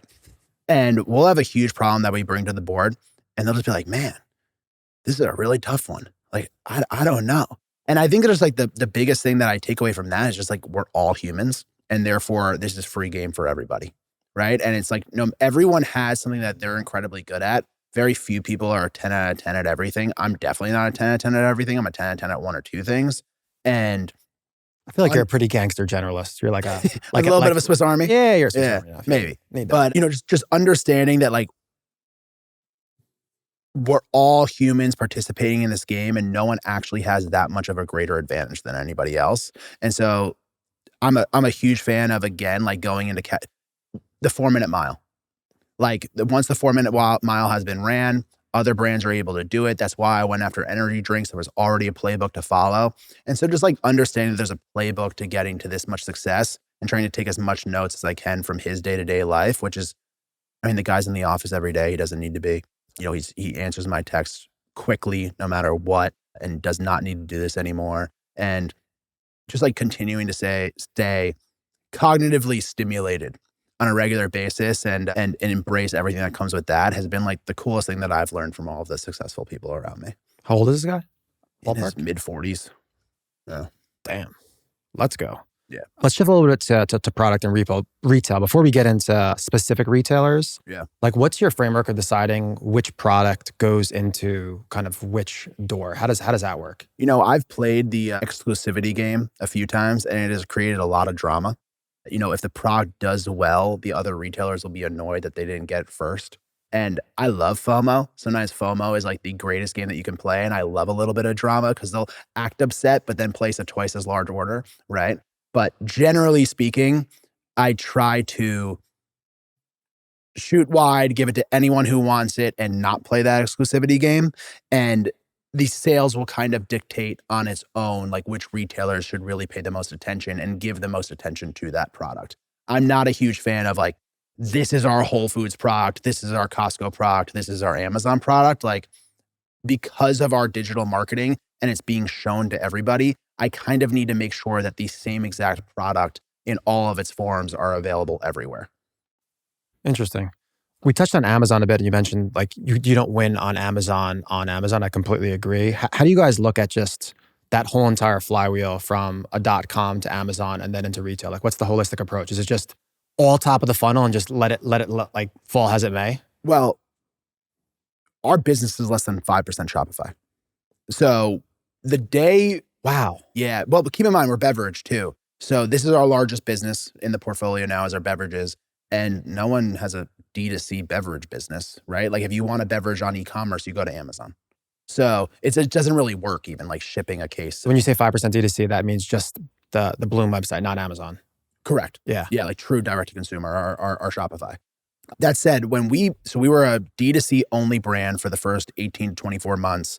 The day that we extended out of Shopify, we went over to Amazon. And the day we went over to Amazon, I did what every other entrepreneur at the time would have hated me for doing. I used our email list, our SMS list, all of our Instagram portfolios or profiles and said, go buy on Amazon now. I knew that we had hit the glass ceiling on Shopify. And I knew that instead of just making a new product, there was a larger TAM to go after just on Amazon, and kind of just like realizing that Amazon itself was a social media with an algorithm. If we could bring so much exogenous or external traffic over to Amazon and kind of arbitrage that whole SEO that exists over there, we could double the business that was happening on our Shopify by just playing the Amazon game correctly.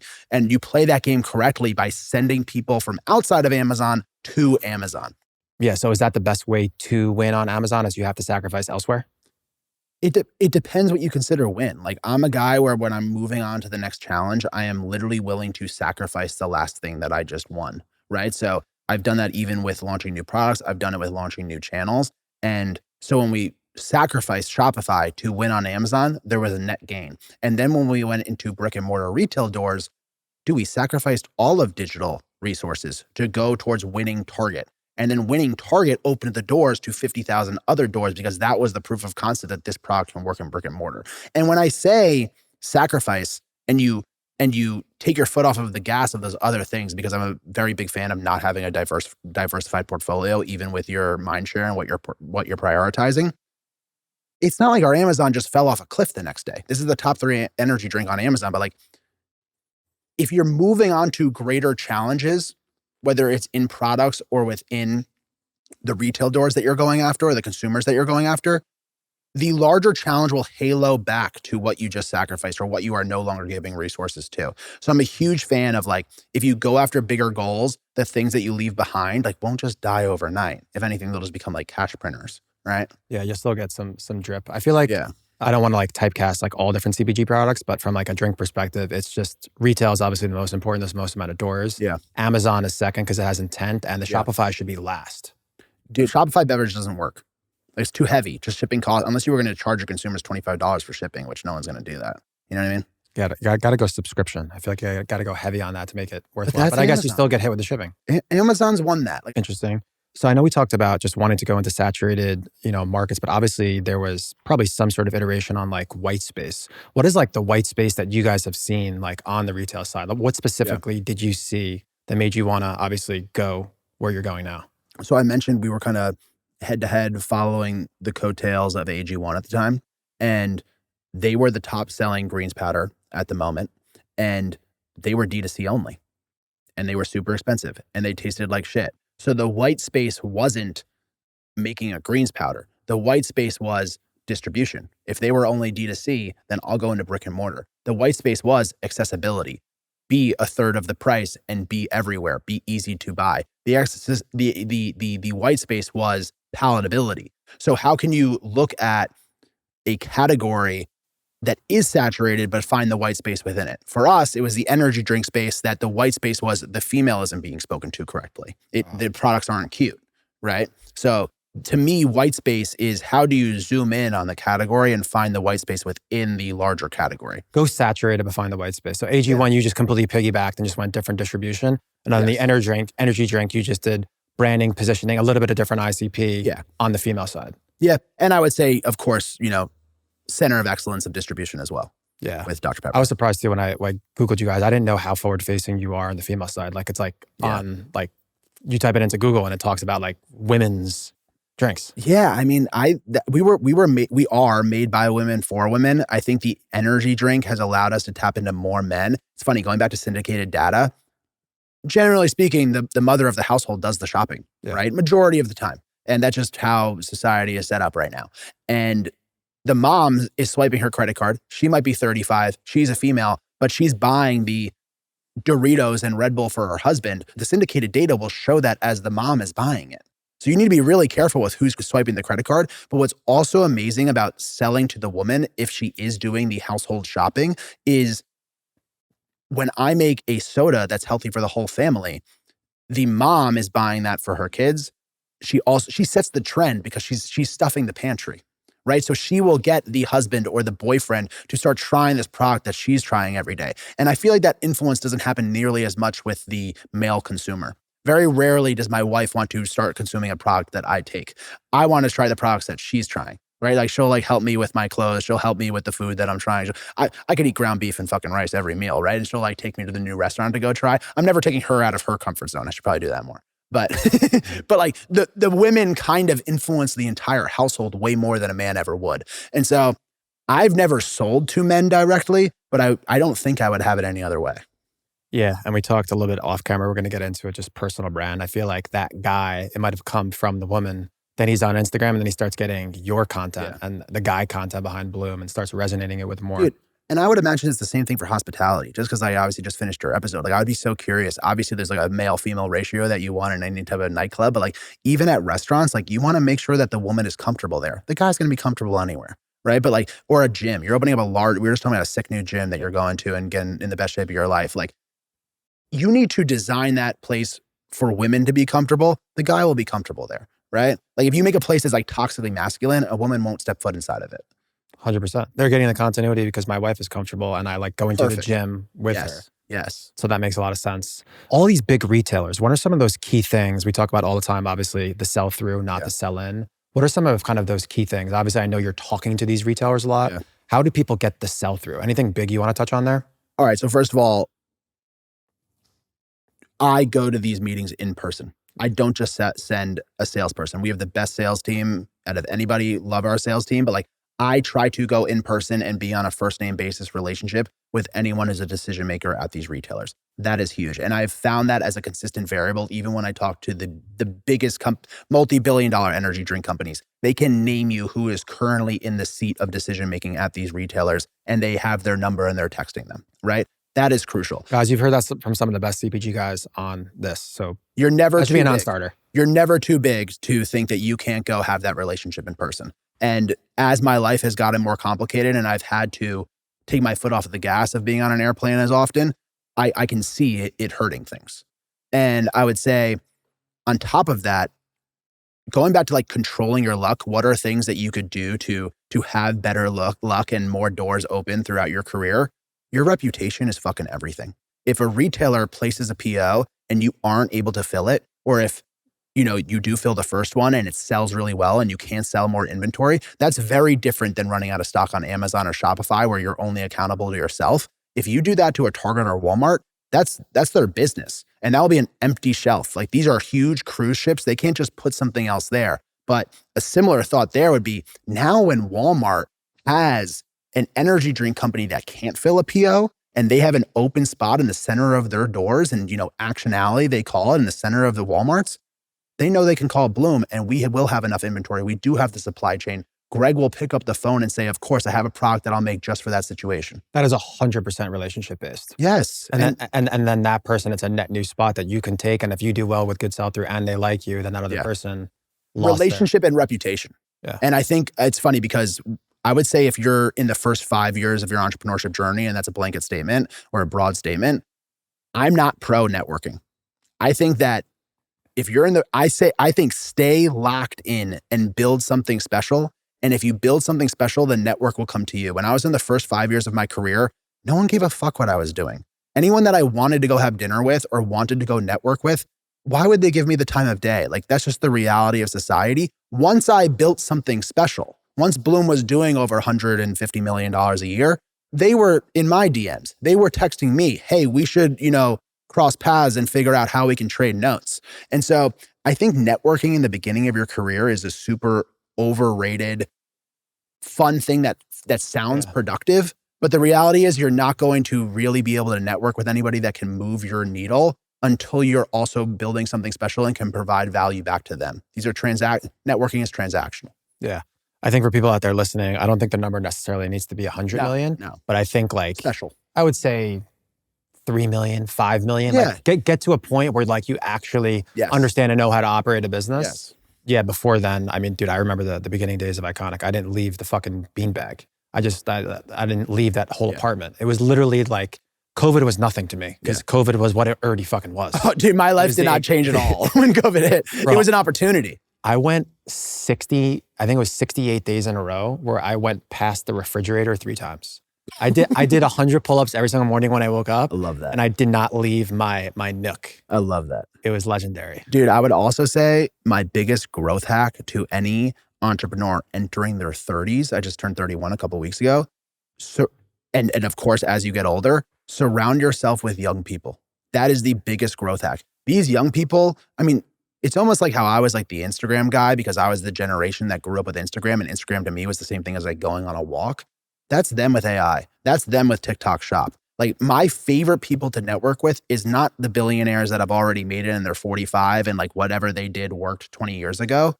I want to talk to the 22-year-olds that are rocket shipping these businesses overnight using the new tactics. So my biggest growth hack to any entrepreneur today is just surround yourself or regularly cross paths with young people. They know the true hacks. Yeah, I completely agree. For us in the AI side, we just met with this guy, Remy. He's 21 years old. Crazy. In Miami. It was crazy. Insane because he's just cracked. Crazy. 18 hours a day on this stuff. To tie a bow on the target stuff, what about from a communication perspective? Like, are you asking them what is doing good, what's not doing good? Are you showing them product before it comes out? Like, what is those other kind of little nuances that people need to know to make sure they're asking the right questions? I think this goes back to like, what would a human want to see, right? And they want to feel involved. They want to feel like they are taking a chance with your brand as well. And they want to feel entrepreneurial, right? They're entrepreneurs within the walls of their corporation. And they have a crazy job. They have like a limited amount of real estate where they need to choose a product that's going to live there for 6 to 12 months. And that's a huge risk. And if you can take them along the journey of R&Ding a product with them, then that's huge. I would also say they're not entrepreneurs for a reason. So if you go there and ask them for advice on what to make, be very careful. That goes back to the keyboard warriors. Like, they don't necessarily know what will work. And if you want to make sure they feel involved, there are obviously some tricks to that. You can show them 3 products and 2 of them suck and you want them to choose the middle one. Just, show them 2 products that suck so that they choose the 3rd one that you actually want them to choose, and then they feel like they're part of the process. But, that's just part of like semantics and dealing with humans. Controlling the options. That's good. Controlling the options. Yeah. But I would say like, love having relationships with them. They will generally change seats very often. So you'll have a new person every 2 years. And I hate that. I get why it happens, right? Because like you when you're competing with 20, 30, 40-year-old businesses and they like are at people's weddings at these retailers at this point because they've done business together for 20 years and like, I'm trying to get my foot in the door.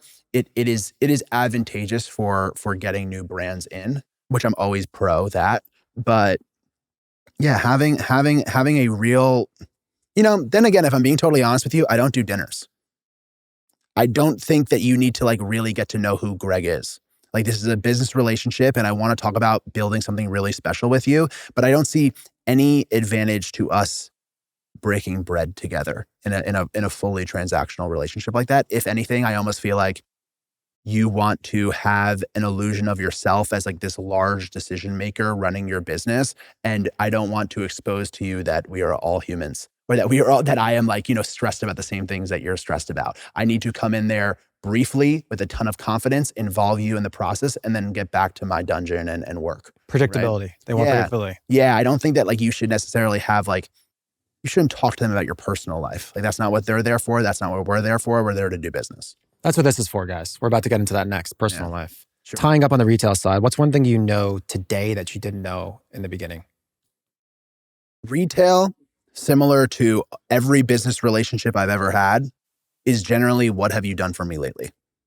And you do not deserve to be treated differently because of what you did 3 years ago. You deserve to be treated differently because of what you've done in the last 3 months. And that is how I would like to be judged. And that's how I would like everybody else to be judged.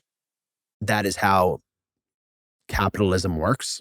And I agree with capitalism. And so I think in the past, I thought that once we had an incredible summer of 2023, then I could lean on that to have a strong 2025. That's not really the case. It's like, if you want to have a strong summer 2025, you better have a good Q1. Rent due every day. Rent due, yeah, fuck yeah. I use Whisperflow for hours every single day. I think way faster than I type. I speak about 220 words a minute and type only 45. Whisperflow closes that gap. It's a voice-to-text tool that works anywhere on your computer or phone. You talk and clean formatted text shows up wherever your cursor is. All right, let me show you. I'm gonna answer a real email right now without typing. You can see here, Taiga is asking for feedback on our intro video for the next episode. Watch how I respond. If you could just make a few changes, make the red a little bit brighter, the typography a little bit smaller. For the music, if you can just give me some other options, and that first photo, some more options as well. Please give me 3 options for each, and make sure you send it to me by end of the day Friday. Thanks. So as you can tell, the text is way cleaner. I kind of speak in half sentences and sometimes mumble on. This makes it very clean, formatted perfectly, and avoids all the small mistakes. This is a product that I cannot live without. I promise you that you will love it. If you guys want to get 1 month free of Whisperflow Pro, click the link below and use code OPENRESIDENCY. All right, we talked a little bit about the machine. I want to get into the people. As I mentioned in the beginning, this truly is the American dream. Started the company with wifey, brought in Uncle Leo. I don't know, he's your son's middle name, hey? Yeah. And then your mom was the CFO or accountant until 100 million. Why don't you just walk us through kind of like the original cast of how this all started? And then I just want to get into kind of the sequencing. You've moved from like a ton of places. And let's just kind of go through each of those checkpoints. So Mari and I moved 5 or 6 times in 5 or 6 years. And I think one of the best ways to control your luck is just be in the geographic area that like best suits your goals. And so Mari and I finished school in Philadelphia, which is where we kind of launched Mari Fitness together. Then we moved to New York and lived in our dad's attic. And that's where we started to have our first physical product, which was the booty bands. Sold like 1 million booty bands, which was a crazy business in itself. And then we moved to Boulder, Colorado, because we just felt like New York was not the place that like really embraced entrepreneurs. And so I Googled top cities for entrepreneurs, and then Boulder, Colorado popped up, and we kind of fucked with hiking, I guess, not as much as people in Boulder. And so we moved to Boulder, Colorado, packed our bags, and just immediately rented, a 2-bedroom townhouse in Boulder, Colorado. And we stayed there for 18 months, and that's where Bloom was born. And we just stayed locked up, and Mari and I, and just tried to study social media and what the female consumer was looking for. And then we were done with Boulder, Colorado. We moved back to Brooklyn. We thought again that would be a place where now our careers would thrive. It definitely didn't feel that way. And we were really starting to embrace influencer culture, wanted to build out the influencer program I was talking about. Mari was becoming like a larger scale content creator. COVID hit, and we were like, fuck it, let's go try this LA thing. And for context now, like there's many hubs around America where you can go do the whole influencer thing. But at the time, like content houses and, every big agency and every big brand activation, it was all happening in LA. That's like Hollywood was where dreams were made, right? So we packed our bags, moved to LA quickly when COVID hit, and we got a month-to-month Airbnb in Santa Monica. It was 1 bedroom, 1 bathroom, and that quickly became the Bloom headquarters in Santa Monica. We had probably 7 to 8 people reporting to that Airbnb at full scale once we got to full scale there. And that means that those 7 or 8 people were using Mari and I's like personal bathroom, right? It was a 1 bedroom, 1 bathroom. And so that was, These are like the true grind days of Bloom where we had a team. And so that was me, myself, Leo, and a couple of our initial employees. And then my mom was back in New York doing finance. And so Leo is my best friend from high school. That whole hire happened because we just had the $1 million day. Things were really starting to scale. I needed to find somebody that we could trust. I just lost the one employee that we had who lived in Boston. We had a falling out.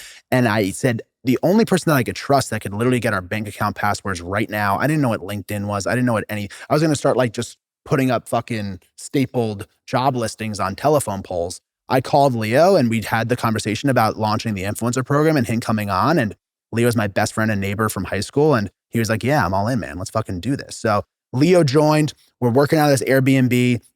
This is just like discipline and entrepreneurship summed up, because Black Friday, the day after Thanksgiving, means that we couldn't go to Thanksgiving with our family for like 4 or 5 years because Black Friday was too big of a day.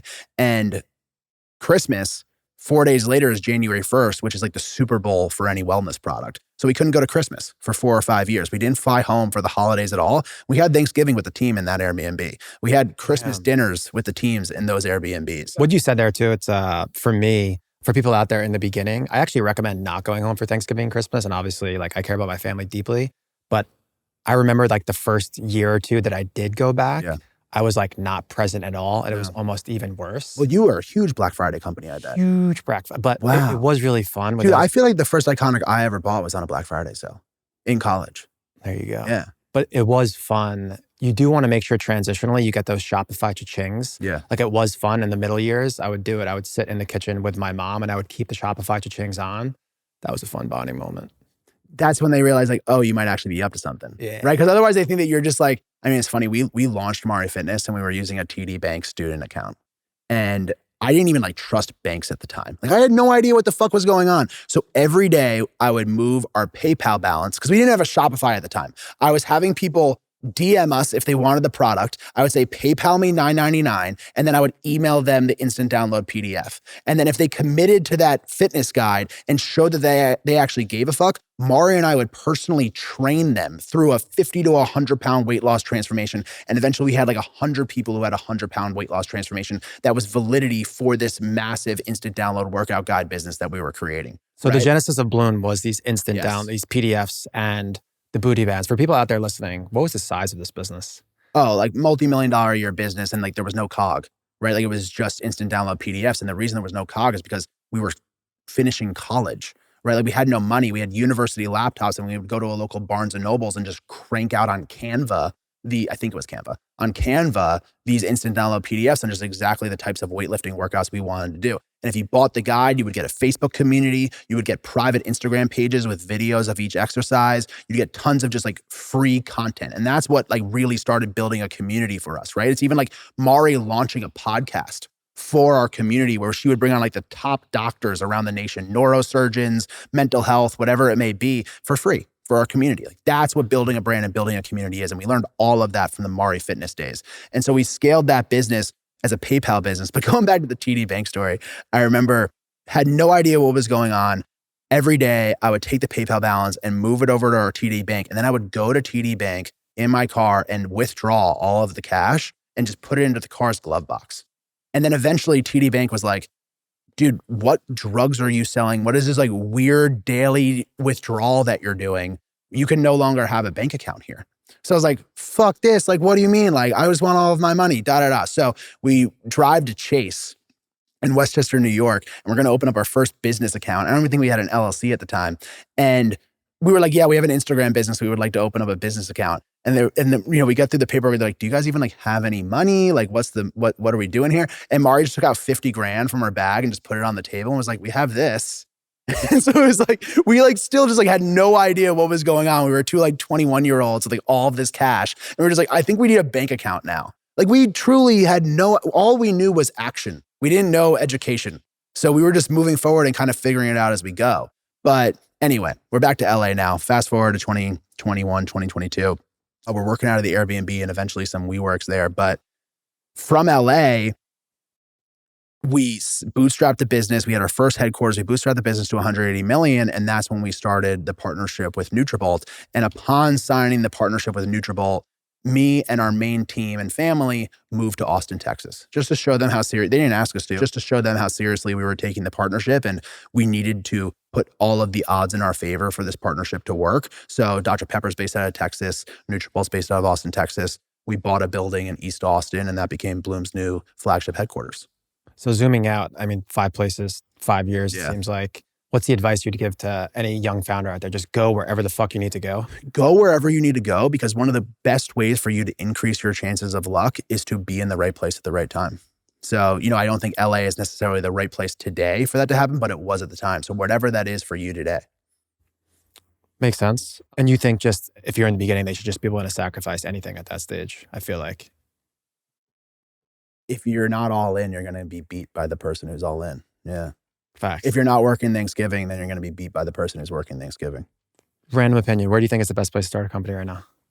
Dude, I'm pretty bullish on this Austin place. Yeah? I'm pretty bullish on it. Like, why outside of Texas? It seems to be like the entrepreneurship CPG hub that I've looked for my whole career. And I don't think it was that 5 years ago based off of what people tell me. But in the last 2 years, I am like blown away by the amount of CPG or just overall founders that reside in Austin, Texas. And the culture there is like Texas values of just like, come over for dinner. Let's talk about how to make each other better. They all have family values. And like, it's not a lot of this. There's no gatekeeping. There's no gatekeeping. Everybody's open book, which is how I've been my whole career. There's no fucking secrets to anything that I'm doing. I think that it's all in the execution, and I can tell you my exact playbook, and there's no prescription to go recreating Bloom, right? And so I love trading notes. I love meeting with other founders. I find that I can almost only relate to other founders on a social level at this point. And on top of that, it's the perfect time zone. The PST time zone like really fucked up my business, or like how I would operate in business, like trying to get onto calls at appropriate times with people in New York or internationally in the UK. And talking to my family in New York was tough living in LA. So like Austin is like the perfect time zone, and it's a perfect travel hub because you're sitting in the center of the country. So I don't have any more like 4-hour flights or 4.5-hour flights to New York. Everything's just like 2.5 hours away now. Strong cosign. Let's talk a little bit about personal brand. We talked a bunch off camera. Obviously, Bloom was built on your wife's platform. She goes on maternity leave. You've kind of stepped into personal content. What's the hardest part of that? Dude, I cannot believe how hard it is. It's a lot. I cannot believe how hard it is and how much work it is. I'm blessed to be in a place where I was immediately able to get like a head of my media, who's JJ, is here today, and he runs the whole show with me. Shout out to JJ. And everyone on the Bloom team has like, I don't know. They support me more than I feel like I even deserve, but everyone on the Bloom team who are all like huge social media heads and like on top of culture, they've supported the hell out of me and just want to help me as much as I can with my content. And they're hyping me up on a regular basis. But I would say building a personal brand to me is like the rawest form of entrepreneurship. You are the product. So if I'm the CEO of Bloom and it's a 100-person company and I have a bad day, there's 99 people that can make sure Bloom still moves forward. If I have a bad day, as Greg Lav is my handle now, I'm Greg Lavecchia, then my product is having a bad day. So it's like the level of accountability and like, it just fires me up, like how much the table stakes. I just love it. I find it like very fun and scary. It's literally every day, all day if you're putting out content on volume. Like I can't be fucking hungover. I could like, be hungover a couple, because I know I'm like locked in and I fucking work out and I'm in the gym every day at 5 a.m. But like, I like tequila. I like cigars. I'll feel like shit some days. I got to have a lot less feeling like shit days now with this personal brand. We were just talking off camera. I mean, I think you need to embrace the airplane mode, because nothing's worse than like coming on a podcast like this and someone just blowing a bomb on a text message right before you come on. Dude, that will fuck me off. That will fuck me up, man. It's not, of course, it's not just like physical being in the gutter. Like it's way more mental. It's way more mental. Like I just like need to stay in a good mood, and I've surrounded myself with people who hype me up. Like, whether it's just, of course, my wife saying, good luck on the podcast right now, or I have Leo with me right now, who is still my best friend and is still my neighbor in Texas. But like just making sure he holds back bad news until it's an appropriate time to say it. Because there's always fires. There's a fire at Bloom every fucking day, right? And like figuring out how to keep everyone in the company in the greatest optimistic, creative state at all times really just comes down to like cadence of communication, let alone embracing communication. I feel like there is people on both sides of the coin, and they are very, very passionate about their stance. where it's like, you seem to be someone that you should build in public and you should be creating content as a founder, and other people, ironically, the people that are not creating content as founders. What have you seen, like the personal and brand benefit that has come with you putting your name out there, your face out there, and talking about everything you're doing? You know, it's funny because like I don't even have 100,000 followers. Yeah. But the quality of the followers, in the sense of like people, the inbound of people who can truly help me move the needle to get closer to my goals, has blown me away. And I think it's because there's not a ton of us doing this. So it's been just like, I'm so motivated to continue building these platforms and to continue posting because of the amount of inbound of just like-minded people from around the world that I've gotten to meet because of it. And it's made me a better dad, a better entrepreneur, a better husband, a better friend, just through interactions digitally. Yeah, it's so crazy. It's actually ironic. I'm actually going to use the line that you said and I kind of unpacked. Content is a very saturated market. Yeah. But from my white space perspective, Love that. The amount of operators that have like all you have to do is have like a minimal amount of juice, a minimal amount of brain, a minimal amount of social proofing, have a business that's like real. Like, there's so few, and there's such a demand for that type of content. And like, I can think in my head, we don't need to go through the names of like sub 10 people in the whole entire world that are putting out consistent content that are males running a real company, showing you behind the scenes of what they're doing. And of course, we've all been tricked by every course seller with the rented Lambo, right? For sure. And it's like, I think we're all just we've been sick of them from day one. And it's like so cool to now see real operators making content and setting the stage or setting the example for the next generation. It's fucking awesome. Yeah, I think too, we should do a little test. I'm going to ask a bunch of you guys that have been on the pod to do it. Is like, I also think that it's a CAC arbitrage. Like the reality is like when I was in Santa Barbara, like I never was someone that would have bought a balloon. And then I'm like, oh, Greg bought a balloon. Yeah. And now I'm going to win on LTV. You're going to win on LTV on that. So imagine if you were a male influential person at a large retailer who would have never seen my wife's content or would have never seen any of the female influencers who post about Bloom. A guy might find my shit and who can actually change the trajectory of Bloom. So again, just like, what are things you could do to increase your chances of luck? I think building a personal brand is one of the biggest. Yeah. Sahil, who was on the episode, has a great book. His new book coming out eventually is about increasing the surface area for luck. And I feel like what you just said too, it goes back to like the no attribute, you're doing CPMs, but the no attribution on the influencer. It's just like, I know people that have come on the podcast and they've literally found investors because people are like, oh, yes, I watched the podcast. So investors, biz dev, content. I mean, there's a million different ways that people can come into the funnel. I don't really have an active portfolio, but like my deal flow is ridiculous now. Yeah. Right? Because it's like people want me to get involved in their business.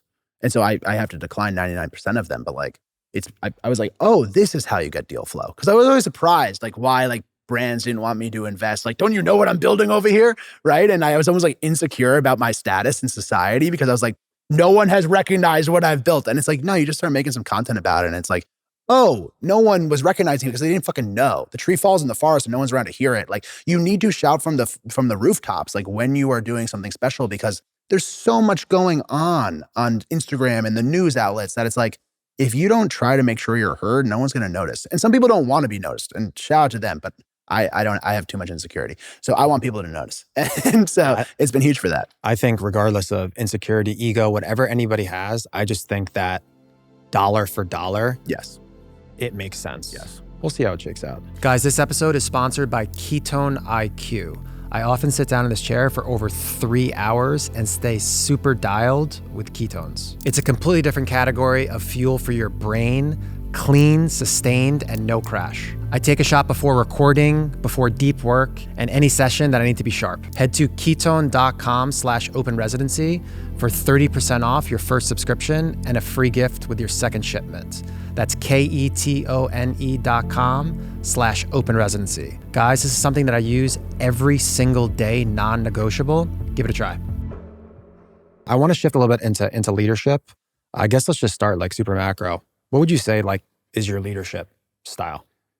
First and foremost, lead by example, right? Like that's the best thing that you can do every single day is just, create an environment where people, and this goes back to just having a headquarters in Austin, right? We are not a remote company. I do not operate well on Zoom calls. I, unfortunately, to my team, have had to tailor the entire organization about the environment that I thrive in. And I have found people who also thrive in that environment, which is like a very, as few Zoom calls as possible, as often as we can get into a room together with as little technology as possible. That's where the creativity happens. I think everyone in the company, it's not just the marketing and the brand team, creativity is how people thrive. So how can I create as a leader an environment where people are as creative as possible, right?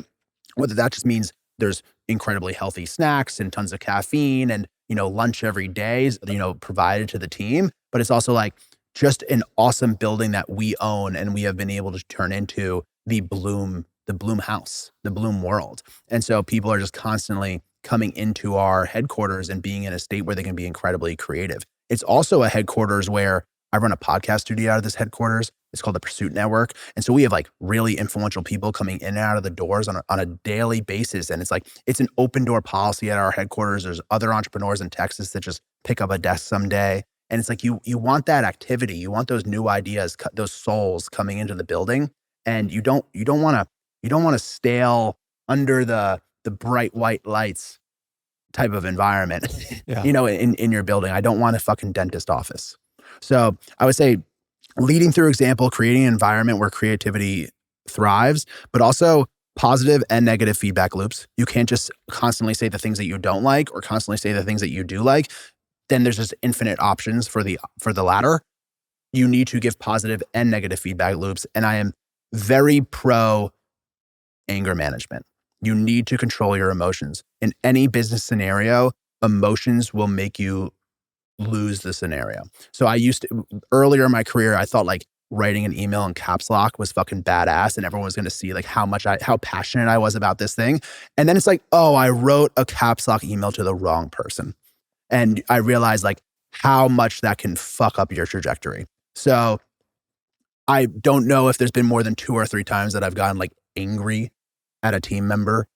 I don't think there's a place for that, at least at the Bloom office. Like it is a very lead through positivity and do not lead through fear environment. Yeah, I asked Uncle Leo what he thought about your leadership. He said he tenaciously follows up and questions everything, always leads with that. Great motivator of people, always positive, always optimistic. And that you guys know each other. What is that, ChatGPT answer, Leo? No, that was yesterday when I called him. You fucking called him? I called him, bro. Wow. Yeah, bro. Damn. Your assistant hooked it up. I got a speech at his wedding soon. I'll make sure I double down on that. But I rip him up. Yeah, really.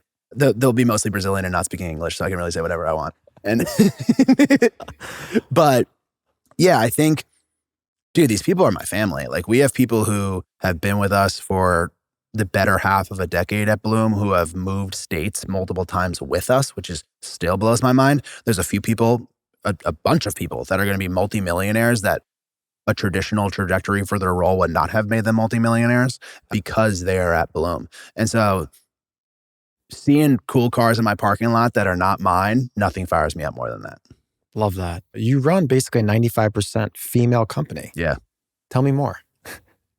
I wish I had intention behind that. I don't, right? It's like I try to hire the Bloom consumer, which happens to be a female. And I think generally speaking, a female thrives, with a brand, or a person thrives working on a brand that they are passionate about and that they want to consume. So just it's just shaken out that way. Bloom is a meritocracy. Like the hardest worker wins in the room. The one with the greatest output wins in the room. And it has just always fallen towards almost always fallen towards female team members. It's all I know. Yeah, I mean, that's just great, simple advice is just hire team members, especially on the creative and brand side that are your ICP. What about hiring from like traditional big companies? Have you done that? The biggest mistakes in my talent acquisition journey have been trying to hire people from the corporations that I wanted Bloom to be like, or like that had already achieved the goals that I wanted Bloom to achieve. So if somebody were to apply, let's just use Red Bull as an example. We're here in California where they're based, or LA. Let's just say I wanted to launch an energy drink and I start to get some inbound resumes that say Red Bull on them. And I just go, oh, wow, they probably know all about the magic that's happening over there. I'm going to expedite their whole interview funnel and just get them in these walls. And then we're going to be able to figure out everything that Red Bull's doing. First of all, if a corporation is thousands of people, chances are that one person applied fucking nothing to making that brand special. And what made that brand special probably started 50 years ago, right? So it's like anytime I've expedited the hiring process to try to get the sexy corporation on the resume within the Bloom walls, I have made a massive mistake. I think the first question that I ask in every interview is, name me 3 brands that you love following on digital and why you think they're crushing it. Like, I just need to make sure that that person gets what the fuck is going on and what we're doing here. And then we just have a conversation about those 3 brands. And it might be a brand that I've never heard of, but I'll quickly pull it up on social media and see kind of what they're up to. And if they can explain to me why they think they are winning, we can move on to the next question. And that's for anything from an executive assistant to on the brand team. I love that. That's great advice that I've never heard. Just what are you consuming? So let's just chat about the industry. Let's just chat CPG for 15 minutes. Let's see if you can hold this conversation. Do you get what's going on here? Beginning days and now, hunger or talent? What are you looking for? Beginning days, it was absolutely hunger. I definitely did not. My motto in the beginning days was, I don't want anyone brainwashed by brands that are moving at a sloth's pace, right? I wanted people who were right out of college that had no idea what a normal pace was, and had no idea about what corporate America was. And I wanted intrapreneurs and entrepreneurs who just wanted to join a fucking startup culture. And so I was very anti-corporate America brainwashed at the time. Now I have an appreciation for people who have seen what perfection looks like. Right now that what has gotten us to 100 million is going to be different than what gets us to a 500, and what is going to be different than what gets us to a billion. And so having people in the team who have been there before seems to be incredibly valuable at this point, because they just know what that looks like. And if I can find somebody who I can take from corporate America, who is sick of it and wants to be part of this entrepreneurship journey before it's too late, that now, for especially on a leadership level, is like my favorite hires at Bloom. Yeah, I do feel like you guys are in this explosive mode where there's still kind of meat left on the bone, where if somebody came on now from a corporate side, like you can still 3, 5, 8, 10x. Yeah, because like it's not like shipping to retailers. I don't really need like a young entrepreneurship mind. I need someone who's done it before, right? Ordering millions of cans every single day. I need someone who's done it before. But in terms of like the branding and marketing team, I think, and this goes back to like ageism and how I feel about experience overall in digital and building a brand. It's like, what worked 5 years ago is not going to work today. And so it's almost like your experience is irrelevant to me. And I think that a 22-year-old who just loves digital is just as worthy as borderline leading a brand department, depending on how many direct reports they have, leading a brand department as a 35-year-old who's a seasoned vet. Yeah, that's the thesis of this podcast, is getting people that are currently in the arena. I am a student of history and I read tons of biographies, and I love to learn about past entrepreneurs. But I feel like outside of the fundamental, whether it be systems or finance or how to sell a company, those are going to be tried and true forever. But just like TikTok shop and AI, like Steve Jobs has nothing to tell me about TikTok. No, I want a 25-year-old for that department. And I would say the finance and supply chain roles, I'm open to remote hires. I'm open to that being around the country. But if it's something that's like directly pointing towards our impact on culture, that needs to be in the Austin headquarters or our LA office. Obviously, this influencer machine and army is all in-house. It seems like you're very much so in-house versus agency. Why?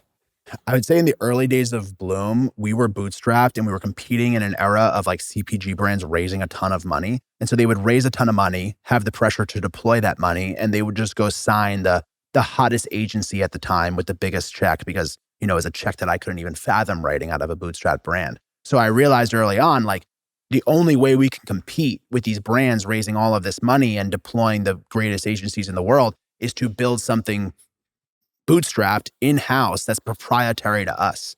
And that has just worked for us since day one, and we have continued to rinse and repeat that. I'm very anti-agency. If I hire an agency, it's for a temporary period of time to learn what they are doing and then build it better in-house. I mean, we were huge fans of hiring agencies for a short stint or hiring consultants for a short stint, and either, you know, in a consultant scenario, potentially hiring them full-time if we think they're a killer. But I love test driving things and learning with different systems, but it has to have a path to building it out in-house. How is it having multi-city offices? You're the first person on that has that. I've been traveling a little bit too much, especially now with our son. There have been points where I just wanted the best person no matter where they were in the country. And I've regretted it only if there wasn't a path to them moving to Austin or at least moving to LA. Obviously, we had an established LA headquarters, and then I moved with a lot of our leadership team to Austin.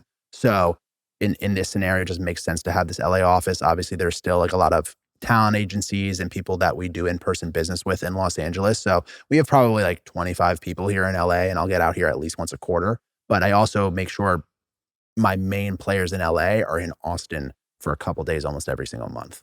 So You said something key out there. We actually are just dealing with it. If somebody is remote, making sure you have 100% clarity and there's a path for that person to eventually be in person. Because then you're just wasting everybody's time.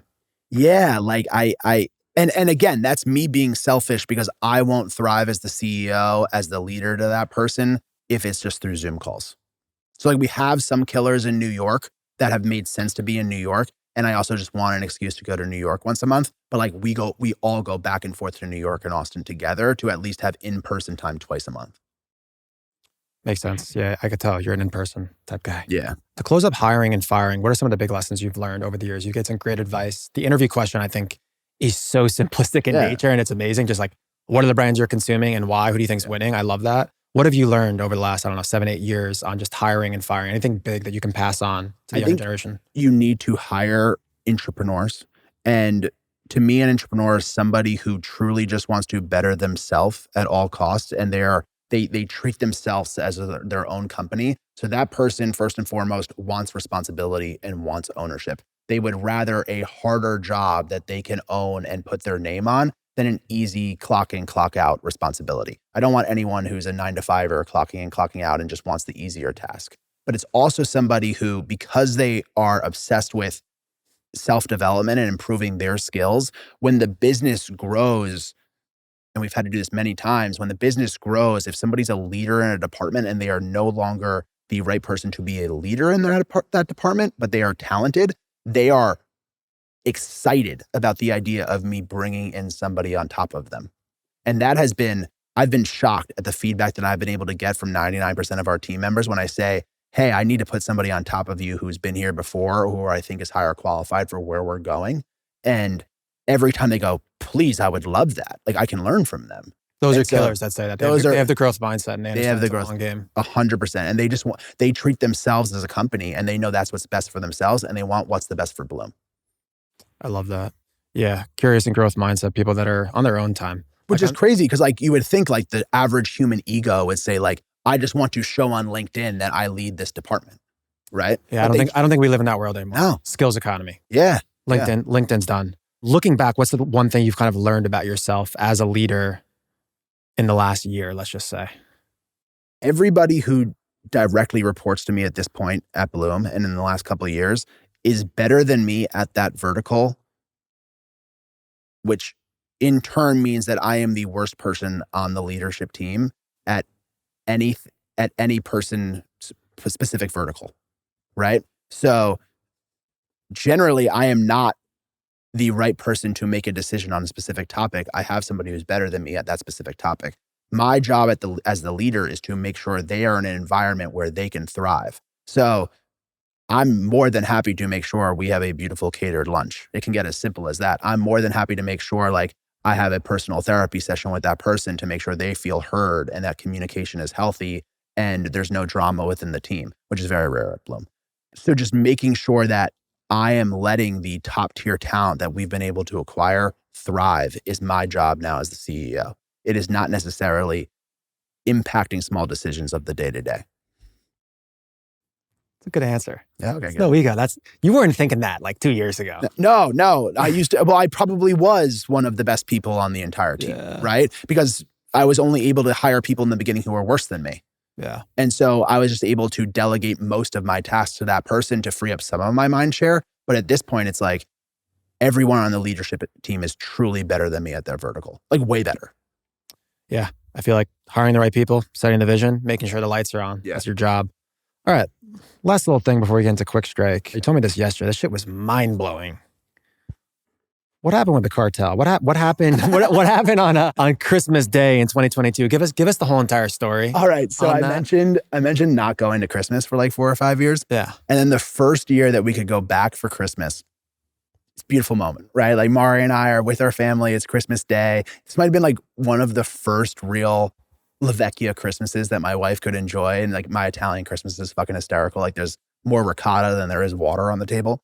And so, you know, I get a call. We're halfway through Christmas that 4 18-wheelers full of greens product. This is still when we were a Bootstrap brand. We had no strategic partners. Like this was all going to fall on me. 4 18-wheelers of greens product were headed to our number one retailer, or what was going to be our number one retailer, for a January 1st launch.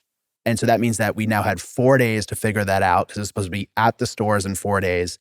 And we had no idea where $3.5 million worth of product were sitting. And that was our cost, which was an astronomical amount of money for me at the time. I think we were able to locate one of the trucks, which was great. We recovered that product, but there were still 3 trucks out into the wilderness, out into the dark abyss. And we see a random third-party seller pop up on Amazon 2 days later. And my head of Amazon, who's a fucking savage, orders the product and realizes, yeah, this was the product that was specifically made for that retailer. We know that this is not supposed to be sold on Amazon or anywhere else. This is the stolen goods. We get them kicked off of Amazon. Shout out to Amazon for handling this with us. It pops up the next day.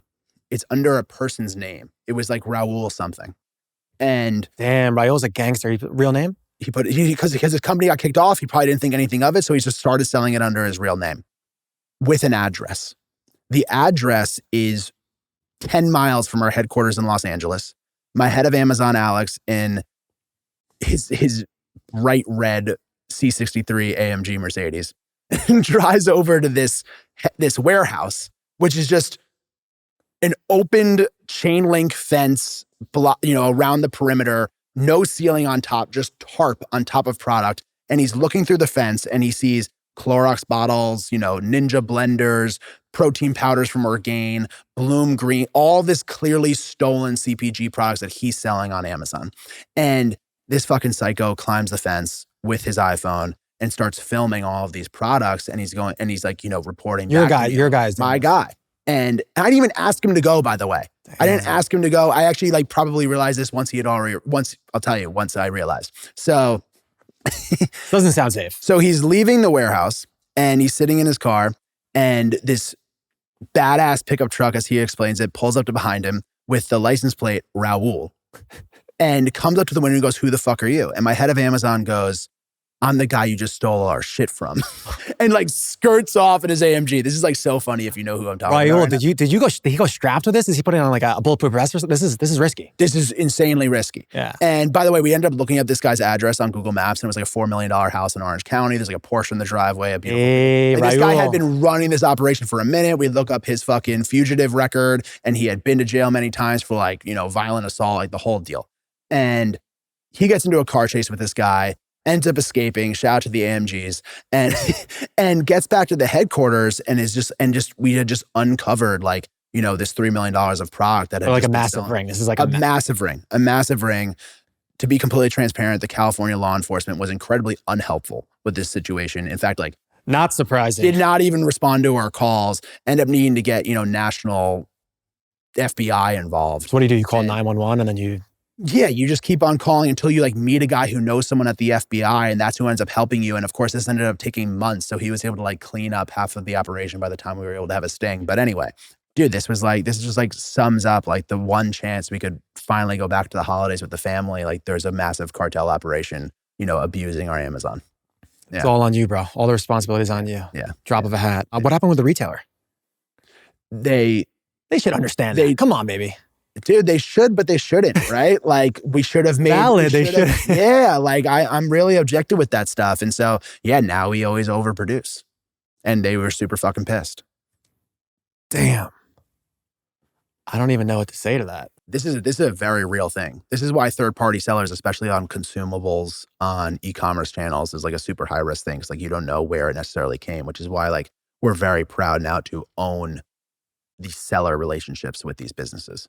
Like our energy drink, we sell directly to Amazon and they sell it on Amazon. And so we own that relationship. No middleman. Yeah. Love it. I'm going to fire away tons and tons of questions here with Quick Strike. Brace yourself. Your son, 3 months old, Kai. What's the thing about fatherhood that caught you off guard? I've never felt like there's not enough time in the day, more than there's right now. I'm trying to chip away at just my sleep hours and hopefully give those hours to Kai. But it's been incredible, man. And it's completely changed how I think about everything that I'm building and working on. I realized quickly that what I am going to pass down to him, any type of like monetary pass down will almost serve him no justice and potentially be a disservice to him. And the greatest thing that I can try to do is just, one, lead by example and be the man that he has memories seeing on how to be a man. But the wisdom and lessons that I can make sure he experiences in his life are like the greatest inheritance that I can ever build. So prior to having a son, like I was obsessed with the idea of like leaving this massive trust to my offspring. And like, that's how I'll make sure we're generation proof. And it's like, fuck that. All these rich kids are fucked. So it's like, I gotta make sure all I pass down is wisdom and lessons and an example. Love it. Most expensive thing you own that you actually use every day. That you use every day. Yeah, every day. I mean, my house is, I have a Mercedes that's like it's probably 750,000 that I drive at least every week. Yeah. That's a life flex. Yeah. That's a lot. 750? Yeah. But dude, I bought it for less and it's been going crazy on the market, but I'm an asshole and I modified the hell out of it. So I don't know if that ruined the value, but what's crazy is like the value was like $1 million before it hit 5,000 miles on the odometer. And the other day on my way to work, I passed 5,000 miles and I was like, wow, that was $100,000 drive to work. Yeah. I just had a lot of fun negotiating for my car lease right now. Do you know about like the lease swapping? Do you know about that game? Are you on that game? If you're a year in and you can just like upgrade your car. Oh, my buddy told me about this. I'm done with the traditional leases. Yeah. Like you could just go on, someone could have 15 months left and just hit them with like a 50% off low ball. Yeah. They're going to come back in a month later and you just... Because they get the commission for those transactions. No, I'm talking about you're going to the end user. Like you have a car and there's 18 months left on your lease and I just go to you and it's $1,000 a month. And you say, hey, $500, let me take over the rest, $500 a month. Wow. Yeah, I thought I was flexing because I had this whole like massive negotiation with Mercedes and I absolutely loved it. And my friend's like, yo, you're sleeping. Because he's had like 15 cars the last 5 years. Yeah. I'm like, what is this racket that you're running? Yeah. He just keeps getting like new BMWs and stuff. Dude, fuck yeah. I think, going back to like the monetary shit, first of all, entrepreneurship is worth it. Like money is freedom. There's no doubt about it. Like you are going to be able to do all of the things that everyone said that you can't do, which is kind of like sums up my whole life. It's like I fucking hated when someone would tell me no. If I'm at a restaurant and I'm ordering, I mean, Leo can vouch for this. If I'm at a restaurant and I'm ordering all of the dishes that I want, which is generally several dishes, and the waiter is like, you've ordered enough. And I'll want to leave the restaurant. I won't, but like that will like properly trigger me. I hate when someone tells me no, or that I've done enough, or that like that's excessive. You've done enough to be able to be excessive. And so I think money being freedom has been the greatest unlock that it is. But like, the best memories that I have with my wife with travel are not any 5-star hotel. It's like literally us in a camper van. And so the reality is the funnest things in life are like borderline national parks, like are fucking free. And money's fun and awesome, but the biggest unlock is the freedom that it gives you. And entrepreneurship is very much worth that goal, the freedom. I agree. What's your bench max? 380 on a good day, based off of a test I did a couple weeks ago. On a good day, I tore this. We're gonna pop up some shreddy on that. This guy does crazy pull-ups with Dude, the fucking... I try. I'm pretty nice on pull-ups, but I see you're doing like 40-pound weights. Dude, I love the weighted pull-up. I don't have any. What's your max with no weights? On a good day, I can get 25 real pull-ups, like good pull-ups. I'm high teens. Yeah, you got me. Dude, breaking 20 was hard. Yeah. Breaking 20 was hard. I would say, dude, fitness has been like everything for me. Like it is just because of the routine and discipline that you need to have, like it's 24/7. Yeah. Right. So it's like it's not just the workout, it's the meals you get in, it's the recovery you get after. So it's like me bringing those lessons over to entrepreneurship, I think has been huge for my entrepreneurship. And it's like, dude, I was so young starting this journey that I couldn't walk in as some like ungroomed, fat 25-year-old. Why would anyone take me seriously? I didn't even have like a product that was really scaling yet. So it's like, if I wanted to enter a room and demand respect, I had to at least beat that more successful person in fitness and in health and have something over them, right? So I think it got me a long way in terms of like the initial reaction that people would give me when I would enter a room. And it's you know, I don't have as much time for it anymore, or as much as I did, but it's still a huge passion of mine. You're doing okay here. Yeah, I'm not a huge, I like some of his stuff, Hermosi. His advice always to younger people is just get jacked first. And I wish I would have started earlier to have better muscle memory, because I had to put in like a long time in like my early 30s to just get a base. So starting early is definitely worth it. Dude, getting jacked as your first goal, it doesn't take that long. And I think that's great advice. I'm also going back to like pride has ruined the greatest men I know. Science is fucking awesome these days. And there's a lot of guys that are afraid to hop on TRT or afraid to hop on the peptides or afraid to use the best supplements. And it's like, these things are fucking awesome now. Like I want to feel so fucking good every day. And science is allowing that. It's been incredible. What's some secret sauce? Give us a secret peptide. Dude, I run my TRT as you know anyone else can. I had to come off to have the baby, which was miserable. But I love my TRT. And then, dude, I'll take BPC 157, MOTS-C. I'll take TA1 for my immune system. Sometimes kind of overreacts to some foods. I don't know. I'll dabble with whatever is kind of like, you know, my goals at the time. But I'm always changing them up. I don't like run the same thing forever. Personal question for me. I was thinking about potentially going like a little microdose on test, but then I'm going to have to, around the corner, I'm going to have babies. Freeze that shit. Freeze first and then just rock with test. Dude, freeze sperm, or my wife and I ended up needing to do IVF, which is really cool because now we have like more embryos frozen that are already fertilized. But what we did when our baby was born was we took her placenta and I ran it out of the hospital to my executive assistant in the parking lot at 2 a.m. in the morning. And she gave it to a courier who drove it to Houston and brought it to like this stem cell exosome lab.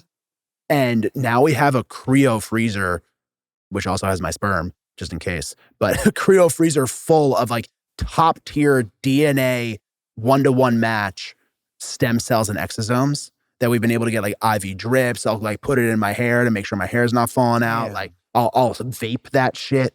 Like it's pretty crazy, bro. Yeah, the stem cells are cool.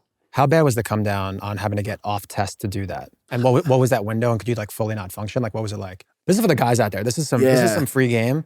It was 8 to 12 months, and the general protocol is you come off for us to have a baby, right? Yeah. I was able to get the sperm back probably in 4 to 6 months at a quality level. And by the way, like when you don't have sperm, like you're still ejaculating. Like, you know what I mean? Like, so you don't know if you don't have sperm. It's not like you're just like dry busting.